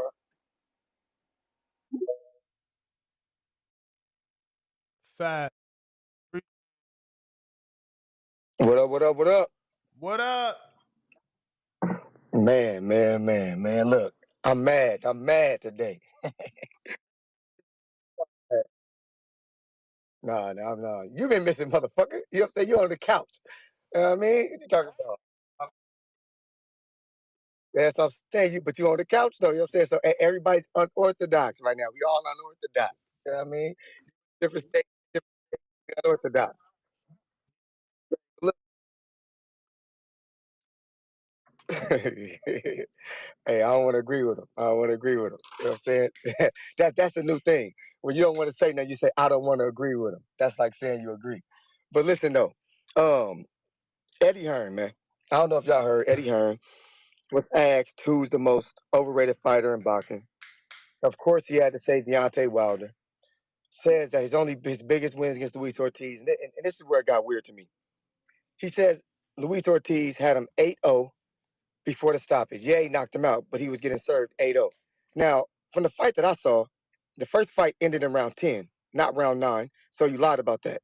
Also, Wilder dropped him in round 5, and Ortiz was saved by the bell in round 5. Also, all three judges had Wilder up by 1 point going into before the knockout. So not only do you give your opinion, which is okay, but you lie on Wilder. That's the shit that didn't get the fights made in the past. All the lying. Now we can finally get a fight between AJ and Wilder, and he's back to this old shit. It almost makes me to the point like, dude, are you afraid of Wilder? If you want to make the fight between him and AJ, stop lying on him. Keep his name out your mouth. Let him and Wilder go back and forth. You stop that bullshit. Wilder don't respect you. He don't like you. Stop doing that if you want that fight to be made. Wilder is not crying about fighting AJ. He want to whoop his ass, but you gonna stand in the way of it. I hope you are listening. We are tired of you talking down on Wilder for all these years when AJ is the one that needs a pep talk. Worry about AJ having to fight Dillian Whyte ass from the fucking grave when nobody wants to see this nigga fight. I'm gonna keep it real. When I heard he was fighting in August, I knew he was fighting some kind of bum. Cause I'm like, yo, that fight's next month. Who the fuck could he fight next month? It gotta be some low-level fighter. Bomb, Dillian Whyte, a low-level fighter. He used to be somebody. He low-level now. So worry about your own man. We all finally want to see Wilder versus AJ end of the year. Let's see the fight. But I'm telling you, personally, it's not going to happen if Hearn gets back to his old tricks. Shut up, man. Just make the fight. Shut up. Leave it alone. That's my advice because I really want to see them two dudes get up in there. Eddie Hearn, you're not fighting, dog. You're not fighting. CYP. Go ahead. Why is Dillian Whyte low level? Because he has no chance to beat nobody at the top level. But he and Wilder coming off the same loss. The same loss? What? The same loss? Yes. What? They both last. What are you talking about? They both last lost to Tyson Fury. So how does one dude lose the Tyson Fury and still could be great in the other? I mean, that's one person though, champ. Who he beaten? Like, wow, they're still getting wins, still catching bodies. This one guy had his number. Like, I mean, he beat Franklin, and Wilder beat fucking my man's Hellenius. Is the same shit. And Hellenius has been ranked in the top 10 before. Franklin has never been there. Let's stop the games. Let's stop the games. Come on now. If we gonna compare Franklin to, so accomplishments don't mean nothing. So that's an accomplishment. You reaching in the barrel that deep that you're like, well, Hellenius is top 10, and that's an accomplishment. No. Hellenius has been knocked out, bro. Hellenius has been knocked out. Franklin ain't never been knocked out. No, I'm not. What don't you realize? I just want you to clarify why one man losing to Tyson Fury is because Franklin. Nowhere. What was the phrase that you used? Because I know you get upset about that. So what phrase you use? Not top level or world level. What you said? You compared Franklin to Hellenius. Franklin ain't never been better than Hellenius. That's you who reached in the bag. I didn't reach in the shit. I just replied. Bro, they the same, man. I gotta go. I gotta go. I can't give you more. I don't know, man. I feel like Franklin arguably beat Dillian Whyte. Exactly. There was no debate. But that's what I'm saying. There was no debate about Wilder beating Hellenius. Like, he starched his ass, and that was that. But we not arguing about Wilder, brother. My man said Dillian Whyte is not world level or top level. Well, you said what's the difference? Because they both have lost last to the same guy, and I'm like, the difference is that. Well, and that's what I'm telling you. The difference is that since one guy came back and starched his fucking opponent, a top 10 ranked guy, the other guy came back and had a controversial decision. I mean, against a non-top 10 guy. Controversial to whoever, was on that side of the street, not to the people. No, no. There was a lot of people that felt Jermaine Franklin won that fight a lot. And that's fine. Just like there was a lot of people that thought Jermaine Ortiz won. But what? No, that's cool. But there was no people thinking Hellenius won. But there was still no people thinking that Ortiz won, right? No, it's but why add another example? Let's talk about what we talking about. We talking about Dillian Whyte and Jermaine Franklin. So what the fuck Jermaine Ortiz got to do with shit? Because your opinion of who should have won doesn't. No, I'm not saying he shouldn't have won. I'm just saying there was plenty of people saying it. Finish my sentence. Your opinion, our opinion of who should have won or who deserved to get the decision doesn't matter. Because the person that got the win is the one that moves on, gets ranked like Villa. Villa shouldn't have won. He didn't win, but he got the decision. So he in the boots fight. All I'm saying is, if I lose to you, right, and then John Doe comes and loses to you, how am I still world level but not John Doe? Like we lost to the same fucking guy, and we both. Yeah, but I feel that it's a collective of everything you're doing. Like, is it what have you done for me lately? Sure. Eddie is. I'll wait till you're done. Go ahead. I mean, I thought it was a conversation. That's what Eddie is saying. If you're saying it's a collective, that's what Eddie Hearn is saying, which is what triggered him. Eddie is saying Wilder's biggest win is Luis Ortiz. There's nothing wrong with that because it is. Name a bigger win. Right, but even if it is, and that's cool, it's still like Wilder's resume is like a year or two ahead of, you get what I'm saying? It's like his best wins don't even compare to Dillian's best wins. Bro. Because Dillian's biggest fights he lost. Champ, I don't think you know who Dillian fought everybody and beat everybody. He only lost to Tyson and AJ. So the top, bro, when Wilder fought at the top, he lost to Fury and beat everybody else. No, what top, motherfucker? There's only 3 top. AJ, Tyson, Fury, and Wilder. They only Wilder and Fury fought each other. So you see what I'm saying? Y'all so unfair. Y'all so unfair. Dillian Whyte fought at the top too and lost, just like fucking Wilder fought at the top and lost, because Ortiz ain't the top. Ortiz was never the top. He was never top 3. He was never perceived the man of the division. The 3 men are the men. I mean, truth be told, I think Ortiz was higher value than AJ at the time that AJ fought Dillian. What the fuck had AJ done at that time? Like, he hadn't won nothing. Like, he was on his way up. I'm just saying, he was on his way up. He was on his way up. Who was more proven? Luis Ortiz at the time that he fought Wilder, or Anthony Joshua at the time that he fought Dillian? All right, bro. You know, Dillian Whyte fought Povetkin twice. Forgot about Povetkin.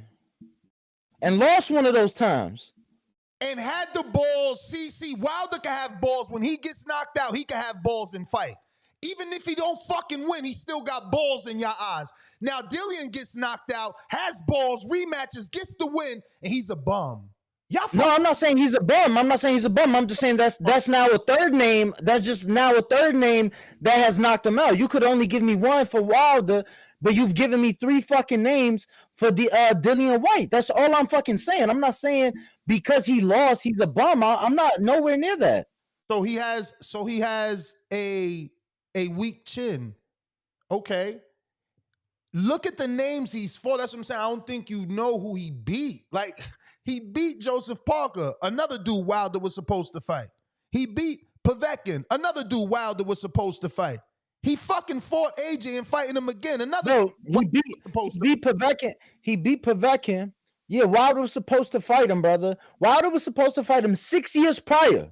6 years prior. Let's not act like he wasn't in London when the motherfucker popped out. He was already out there getting ready for the fight. He popped out. He was going to his backyard as a champion. Never fight him after that, because you certainly fought Luis after he popped.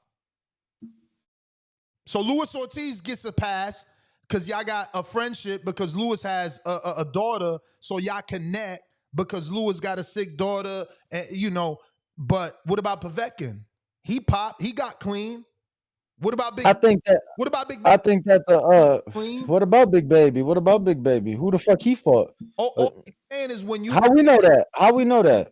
How we know that? What fight has he had, brother? But you talking about listening, but you speaking over me, champ. That's all I'm saying.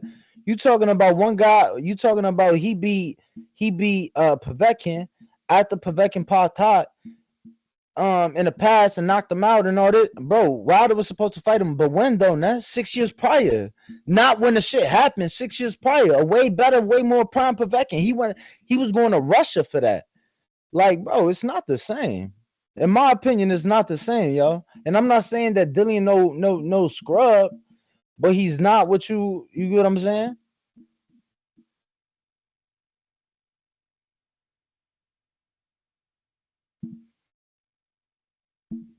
Earth to Nesta. Now he don't want to talk over nobody. What's up? I mean, I hear you, bro. Dillian Whyte has been fighting the top 10 heavyweights for almost a decade. You know, if you don't know about him, I can't. I never disagreed with you. I'm not taking nothing away. I'm just saying you mentioning the names, right? Like Tyson Fury was the most prime fighter that Dillian lost to, right? Joshua was a fighter being developed, right? Not more proven at that point than a Luis Ortiz in his fights with Wilder. No way, no how. And then Povetkin, somebody past his prime, who we've already seen Papa, who slept him in the fight before, and then he got his get back. You get what I'm saying? Definitely impressive. I'm just saying it wasn't the same. Like the guys he fought, it wasn't the same. Ain't the same. He got knocked out and knocked out somebody, or he got knocked out and got a win. You know, somehow he's against a guy way past his prime, correct. Somehow he's a bum. Wilder gets knocked out. You saying that. And gets knocked out again, and he's the top. Again, you saying that. I'm just saying one guy had Wilder's number. You've given me 3 guys, one of which was a prospect. Brother. One of which was a prospect, maybe contender. Yeah. Maybe contender. Yo, how the audio? Champ, I don't know. Actually, two of those was prospects / contenders. Go ahead.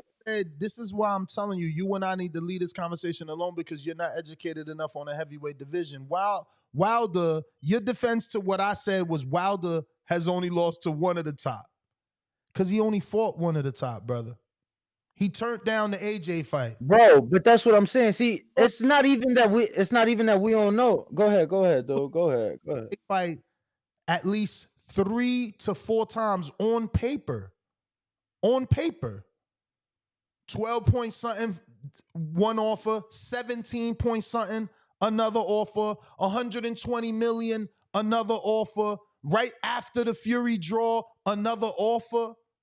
He was offered the Dillian Whyte fight at least 3 times. It's Googleable. Fight Dillian Whyte, you get AJ next. Fight Dillian Whyte, you get AJ next. Fight Dillian Whyte for $8 million. Fight Chisora for $5 million. You understand? All right, so can I ask you one thing? Can we agree on one thing? No, I'm not done. Okay, cool. Let me know when you're done. Let me know when you're done, because it's easy. You're making this way too harder than what it is, brother. He was offered a unification fight with Vlad and turned that down. So when you say he only lost to one of the top, it's because he only fought one of the top. Okay, but you saying that Whyte lost to 3 of the top, yet he lost to one of the top. You can't call 2 prospects the top.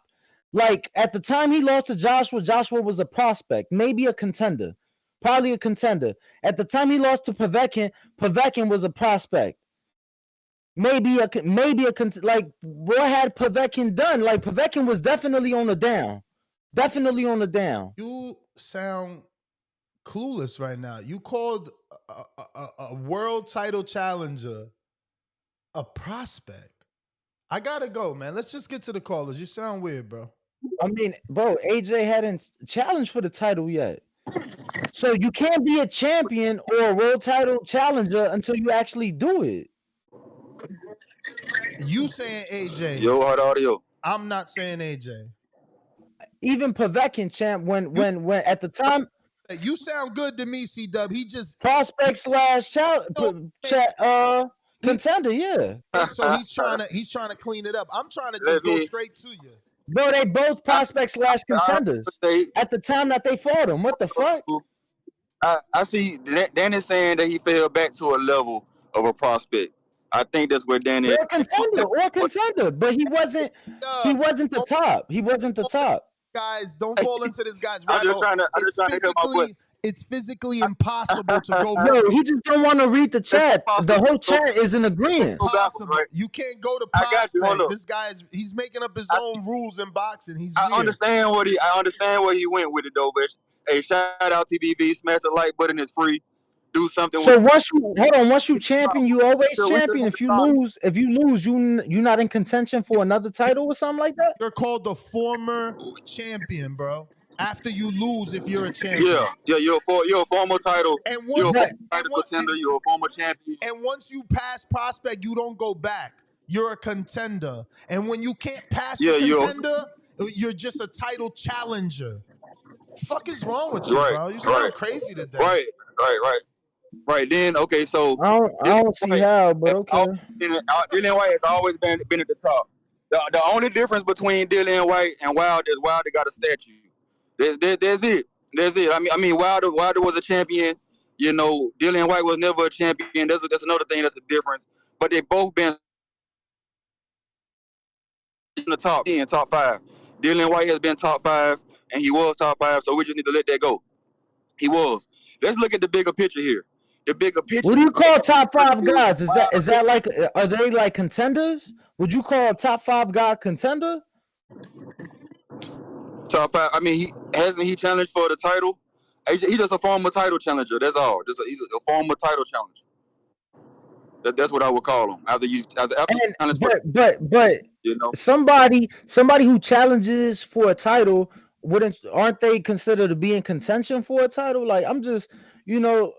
No, Danny. You can use Danny. Let me tell you one thing, and then just leave it alone. Let's get to the cause. When you're in title contention, that means you're about to have your first title shot, right? You're in title contention. Once you get that title shot, you can't be back in title contention. Like you're a title challenger. So you get one title shot per career is what you're saying then? Because if you're saying you cannot get another title shot, you're the ring announcer announces you as a former title challenger. This just happens in boxing, bro. Oh, you're not paying attention when they're talking. No, I mean, it's just like the verbiage that is chose to be used. Because to me, a contender and a title challenger, in the same sense, is damn near the same shit. Because you contending for the title, you challenging for the title, same shit. Oh, because a contender hasn't gotten his shot. That's cool. But if you get your shot and you lose, you still challenger. But you're still in contention for a title, brother. Yes, you're a title challenger. You're a title challenger. How, Sway, if you fucking lost and you got to pick up the pieces again? How? You don't even get in that position till you do. Once you get knocked off from your title challenge, you back trying to get up there, brother. Let's move on. You tripping. We arguing bullshit. A division you don't even care about, for one. You know you don't like the heavyweight division. Bro, it's not that no, it's not that I don't like it. It's just that you know more about it and you've covered the division more than me. That's all. Yo, you physically have said, yo, you know, you've watched this more. This ain't really my thing. Like, now today you want to debate bullshit. Like, Dillian Whyte. Bro, you saying the same thing I'm saying. Same thing I've said. You've seen it more, so I'm going to come to you. Eastern Ohio literally called in yesterday talking about, yo, we should give Jared Anderson Lucas Brown. Someone Dillian Whyte destroyed 10 years ago. You understand what I'm saying? Like, stop disrespecting. Don't fall in for these weirdo callers who want to big up their fighter. Dillian Whyte been fighting the top 10s of the boxing forever. Pop the knot, he beat Oscar Rivas. Undefeated.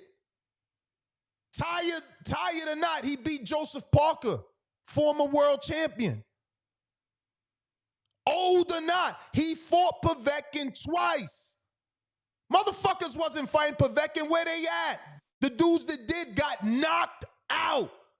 They gonna call in here and lie, man. And now 40 years old in the heavyweight division when your prime is in your 30s. It ain't until this last 2 Olympic crops where motherfuckers was in their 20s. Knock it off. AJ's the first young heavyweight. Jared is the first of his kind. Fuck out of here, man. We ain't seen 21-year-old dude since Mike Tyson. Dude's going to lie and lie and lie. Fuck out of here. Wilder only beat Ortiz. That's it. And you want to shit on Povetkin? How old was Ortiz when Wilder beat him the first time? 40? Bro. 41, 44, 58? Fuck is we talking about? You gonna have a weirdo call in talking about how Povetkin was old and out his prime, but Ortiz wasn't. Ortiz wasn't.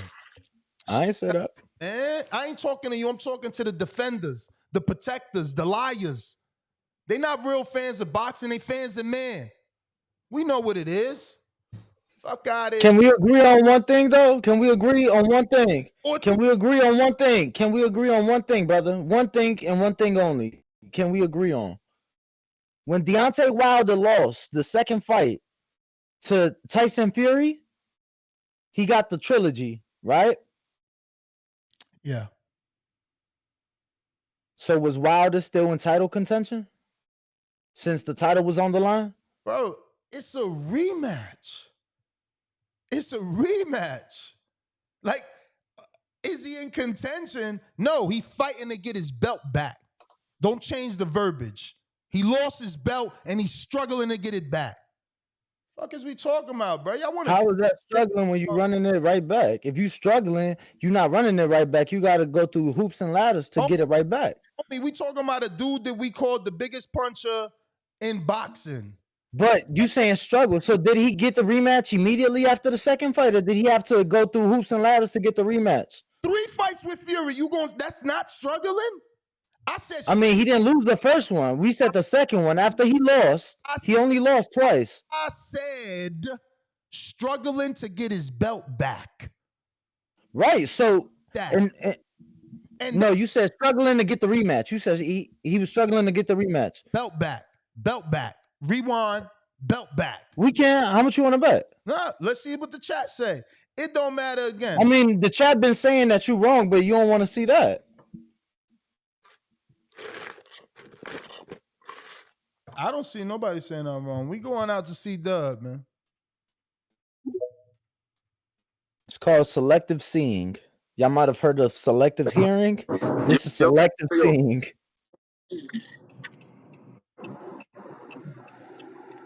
Yo. Yeah, that's what's up, man.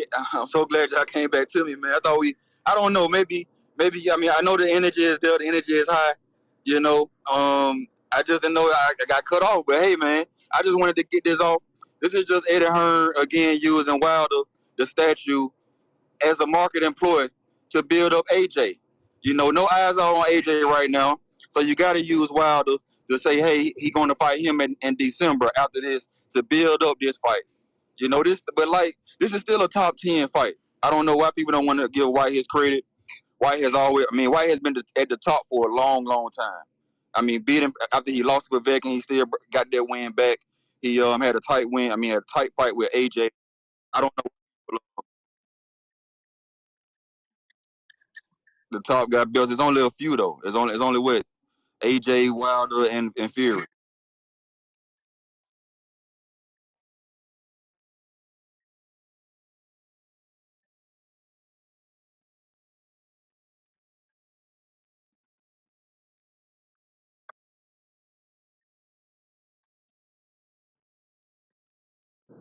Well, I mean, he been in the top 5 Ring magazine rankings before.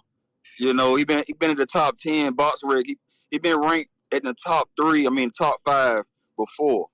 It's just I don't know. I mean, we need rankings. We need. You right. Of that nature. But if you look at the Ring magazine rankings, whatever rankings you want to go by, I think the Ring would be the most valid at the time. Then he has been top 5 before. You know, so I just want to say he's been top. I don't know why, even though he still gets slipped by Wilder by round 5. He's still been top, man. Let's not discredit our bosses, our top fighters, our top contenders. Let's not call them bums and they in the top 10 of a division, man. That's what's wrong with boxing, man. How we get somebody in the top 10 as a bum? How? I don't know, man. But shout out Bruh, he TBV. don't even Smash got to that be like. in the top 10. Look at the names he's fought. How could you call him anything other than, a top contender? Yeah, a top fighter, right. And that's a good point, Ness. That's a good point. You can have 8 losses. You can have 4 losses or 3 losses like Loma, but look who he lost to. He lost to Devin. Bro, but that was never. See, that's the thing, though. That's the thing. It was never. I never called him a bum, first and foremost. But Nesta was saying that his wins is just so much better than Wilder's, or his losses is against the top. But what I'm saying is, Wilder lost to one man twice. He lost to 3 different men. Every single time he got put to sleep, like tucked in, like good night, son, kiss on the forehead. You get what I'm saying? Bedtime story. Hold up. He didn't fight when that opposition, Dillian Whyte. Bro, but you keep saying that. Who the fuck was Joshua? But if he wasn't a fucking prospect, maybe a contender at the time that he beat him. Bruh, and Whyte lost to all of those top, and Whyte lost to all of them too. Didn't Joshua get the fucking title shot after the Dillian Whyte fight, bro? What are we talking? So he's a contender. He's a contender. The same shit I'm saying. Yo, Dillian Whyte, man, he's a top fighter, man. We still looking for the B sample. It's been so many blemishes, man. But hey, he's still a top fighter at the end of the day. He's still a top fighter, man. Put some respect on it. AJ, we hope AJ get past it so he can get slipped in December. Shout out TBV, smash that like button, it's free. Do something with yourself. Appreciate the call, man. I appreciate the call. Even though Nuss talked over majority of it, still appreciate it. Whatever, brother. Whatever. Who we got on the phone lines? Let me see. It looks like, oh shit. Wait, because I think CYP said he got a counter punch.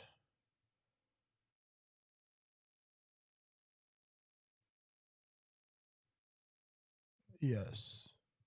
Bro, he never got it. He sent that super chat like 10 minutes ago. And you too busy arguing with me. You don't want to you don't want to just conduct the show. Because you want to always be right, even when you're wrong. Go ahead, CYP. Hey man, I heard something that was a lot of Eddie Hearn coming out of Ness. I heard him say he was offered a unification with Vlad. He was. That's a lie. That's not a lie. That's not true. Okay, you can find that on Google. Listen to me. What the hell you think I've been doing? But listen, I would bet you, but y'all don't take my bets because you know I'm fucking right. There's no way I sat home for 10 minutes listening to you talk and didn't get the information. Cut it out. You know me better than that. So you have the article with Shelly Finkel's words. Shelly Finkel managed Vladimir. Why the hell would Shelly Finkel say, no, Wilder needs another fight or this or that, and then he can go and fight Vlad? Why would he say that if he's making an offer to Wilder for Vlad? Man, let's move on and let's go to Vlad's own words. Bro, that Vladimir. But you're saying it right there. His manager is saying he doesn't want the fight. Could I talk? No. Somebody asked him in an interview after Wilder won the fight. It was the press conference. That's why he went on to unify, right? Could I talk? No, you're right. You're right. I'm wrong. Shelly said one more fight, which turned into how many fights? My God. What is wrong when with did he you? unify? You got a show. When did he you unify? Have a show. You can talk after me. When did he unify? When did he My unify? God. Oh, are you gonna be quiet? Yes, let him get his counter, bro. Let him get his counter. Did he unify? My God, you got a problem, guy. Oh, you don't even want me to talk. Okay. So you're saying that the quote you're trying to use is worthless because he never unified. Yes. What the fuck, bro? Damn. Relax. He one of the few people that pay, bro. Cut somebody else off. My guy, listen. It was an interview that a reporter asked him, do you think Vladimir should be next? It wasn't him saying I offered it to Wilder and he turned it down. It was a reporter. He answered the question. Now we're going to go to Vladimir's own words. After beating Brian Jennings, I believe that the fight with Tyson Fury will look good differently. I think he should be next. He's a tall guy. He's ambitious. Da-da-da. My next fight is with Tyson Fury. That was after he won the fight versus Brian Jennings in April. Wilder won the title in January. That's 3 months after he's already talking about fighting Fury. It had nothing to do with Wilder or unifying with Wilder. That fight against Tyson Fury, he lost. How could he offer Wilder unification after he loses? You made that up to help your argument. I know Wilder better than you when you should know him just as well. Don't lie. I will catch you and I will flame you. Cut it the fuck out. Now go ahead. You got it. You got it. Yeah, I mean, no one believes you. Wilder's never unified. You're saying a quote that I'm saying exactly is the proof. The manager, Shelly Finkel, was also the manager of Deontay Wilder, and he made it clear Wilder was not ready. He told that reporter that Wilder would be ready in maybe one fight, which turned into 10 consecutive title defenses where he never got a unification. So, I mean, you can shout, you can pout, but we're talking about 10 fights and no unification. So that quote from Shelly, yeah, we can stand on it. He never put Wilder in a unification. And he had both fighters. That's called in-house. Yeah, but that also don't show that the fight was off, champ. Sure, man. And Shakur Stevenson didn't fight Oscar Valdez, man. But he actually didn't fight Valdez and instead fought Gary Russell for the WBC across the street, right? Nah, I'ma just go ahead, man. Y'all weird. Hello, guys. We're talking boxing here. Who's this? What's going on? What's going on there? You. What up? What up? What up, Danny? What up, Danny? What it do? Hey, I ain't gonna lie, Danny's right on this one, man. I feel you on your last point there with the Wilder CYP. Just he jumped on the wrong point right there with the thing. I remember Shelly Finkel definitely saying that he held Wilder back from that fight, so that's right. But where you was tripping was you naming all these top 10 people that Dillian Whyte fought, almost as if Wilder fought no top 10 people on that route. When I'm looking at the heavyweight ranking, every time he fought a top 10 person, he was defending. Areola in 15. Let's keep going. He had Dominic Brazil. I'm looking at the top 10 rankings. Every time he was fighting top 10. You said he didn't fight Povetkin, but Povetkin popped dirty. So how you gonna hold that against Wilder? Because the motherfucker popped dirty twice. He didn't want to squabble him. What is he supposed to do? Go grab the motherfucker from wherever he's from and make him fight? That's on him. Wait. Hold on. He did turn Dillian Whyte down twice. Oh, go ahead. Yeah, I didn't hear you. When you said what was he supposed to do? What situation you was talking about? He talking about when Povetkin popped hot. He was like, what can he do about that? He had accepted the fight. That ain't on him. Brother. He didn't fight him. Brother. He didn't fight him because he popped dirty twice. Okay. And how many people have popped dirty and still got in the fight? I mean, Valdez popped dirty. Shakur fought him. I'm not done. He didn't pop hot in a fight, though. The person in question fought someone that popped hot. Luis Ortiz popped hot. Because it's Wilder, we gonna believe Luis Ortiz has high blood pressure. Because I'm 44. I went to the doctor yesterday. I'm 120. My bad. I got 120. So don't give me that bullshit. Y'all just make up shit. You weigh way more than 120. What the fuck you talking about? My blood pressure was 120. What you talking about? No, he fought Luis Ortiz because Luis Ortiz still wanted to get in the ring. So Povetkin ducked, bro. What are you talking about? He popped dirty twice and ducked. Bruh. What are you talking about? Wilder was still willing to fight Povetkin. You're saying like I gotta go, man. I gotta go. I can't sit here and listen to stupidity. Luis Ortiz popped twice. Luis popped when he was with Golden Boy. Then he popped when he was about to fight AJ. Like, stop, man. You picking and choosing who you give a shot to. You picking and choosing who is okay to pop. and get a fight. You making all this case for Povetkin not to get a fight because he popped, but Lewis popped twice in his career. Twice. The same motherfucker we never believed his birth certificate. Like, now y'all trying to glorify this motherfucker because that's the only win that Wilder got. That's I mean, shit. Bermain Stavern, the first fight was a top 5 heavyweight. Parker's a better champion than him. Stop trying to do this with me. No, I'm not saying he's not. I'm just saying you said that he the only top 5 win he got when it's not. When it's not. How you calling Joshua before he ever even challenged for a title a bigger win than a world champion? Like, make that make sense for me. A vacant belt, brother. Vacant belt. Okay, that's great. That's great. But he was more than Joshua at the time that Wilder fought him compared to the time Whyte fought him. Burn won a belt off of Areola, man. That's great. And he was more than Joshua. More than Joshua. Fuck you talking about. Oh, why? I just want you to know that in case you didn't. And I just want you to know. I just want you to know that when Wilder beat Stavern, he was a fucking champion. When Whyte beat Joshua, he ain't even fought for shit. So long as you know. What win is better for each fighter? What win aged better? What win aged better? Bermain Stavern. How, Sway?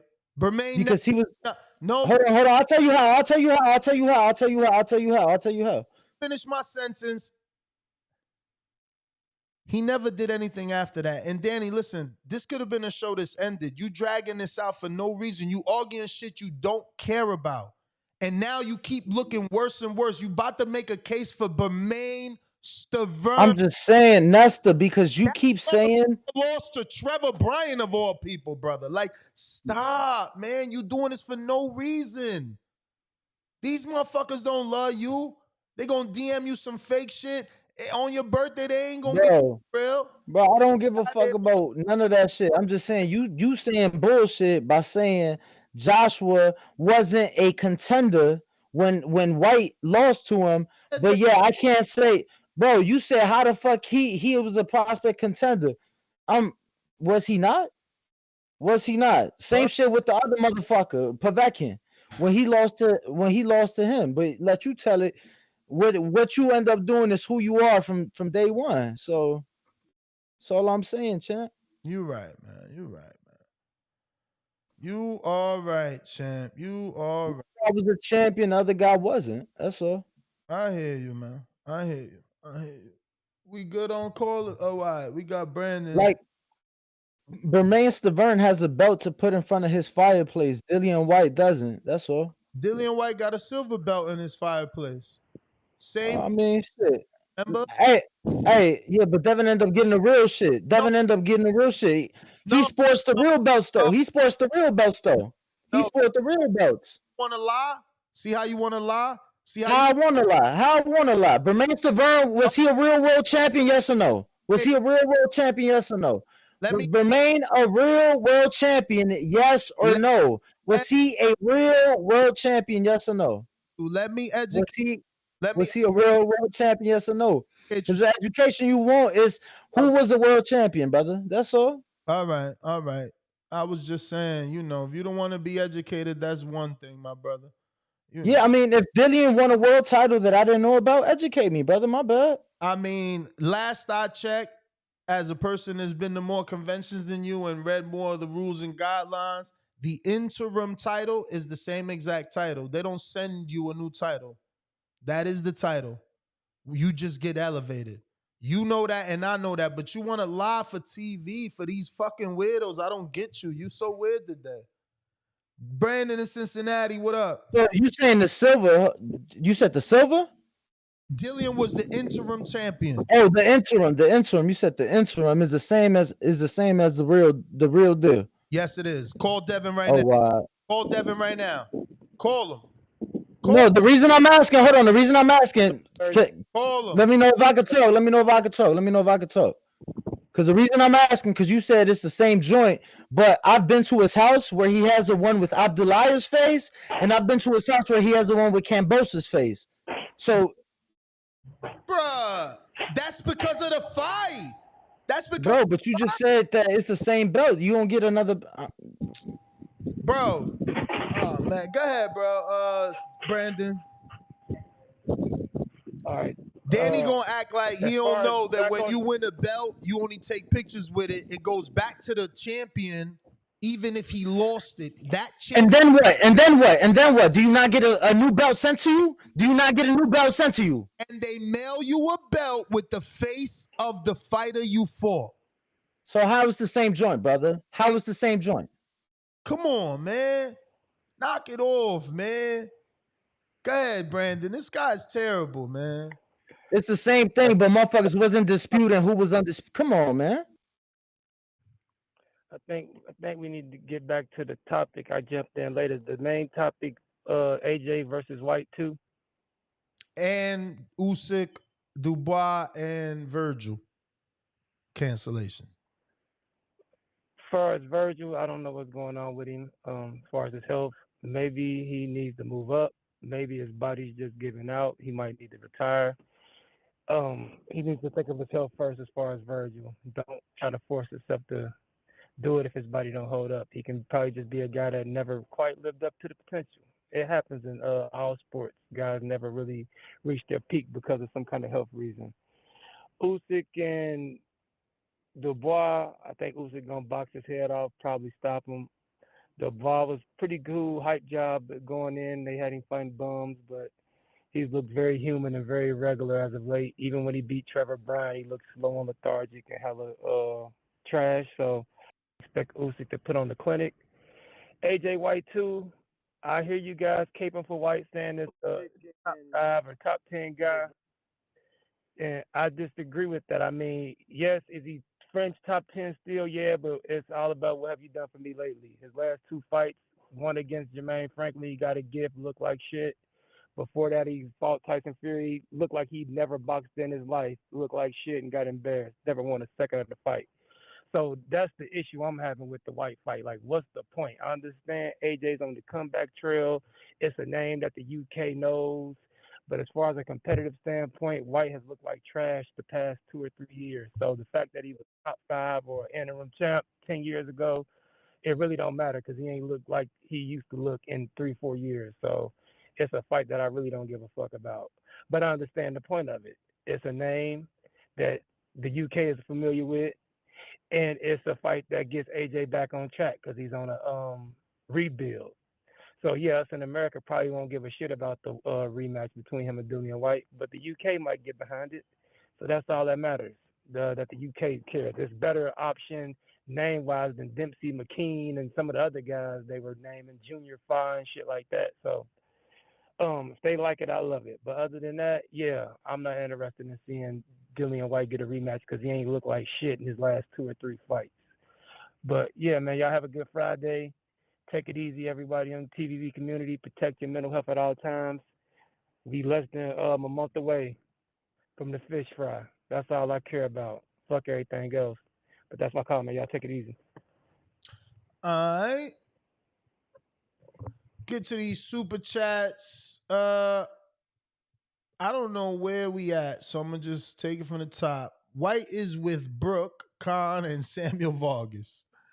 Matt Bent says daily dose of Tanquil. Whyte sipping on Tanquil. That was $2. 2 pounds from Enoch. He says Povetkin not a veteran, but a prospect? Oh Lord. Mad Bent back with another $5 super chat says Wilder beats Stavern, who was top 3 at the time, and Ortiz, who was top 5 at the time. Bro, the fact that y'all still talking about like Stavern, that isn't where all these years later you talking about Stavern. Damn. Jaime Nieto, $5 super chat says, Ness, you right. Get him. You can't argue with fans of men. You gonna keep going in circles and get nowhere. Excuse me. Hand on face emoji. Oh shit. Look who's bizarre. Still smell the sweat on his clothes. You know, he stay in the gym. Shout out to Brandon Lenz. Been a member at the champ level for 28 months. He says, sad for my boy Stan E.O. Ness. He needs a fight. Move him to Thurman Ugas undercard versus Crowley Barrios as chief support. Bright side for Vergil, this puts him in line to fight Canelo next. What? Yeah, right. He'll never get that Canelo shot, bro. And he'll get sick at the weigh-in, man. Like, it ain't gonna happen, bro. You know how that goes. But that is the last super chat. Next GTO, Instagram and Twitter. Catch me on the next one. 12 o'clock Pacific Standard Time. 3 p.m. Eastern. Arrivederci.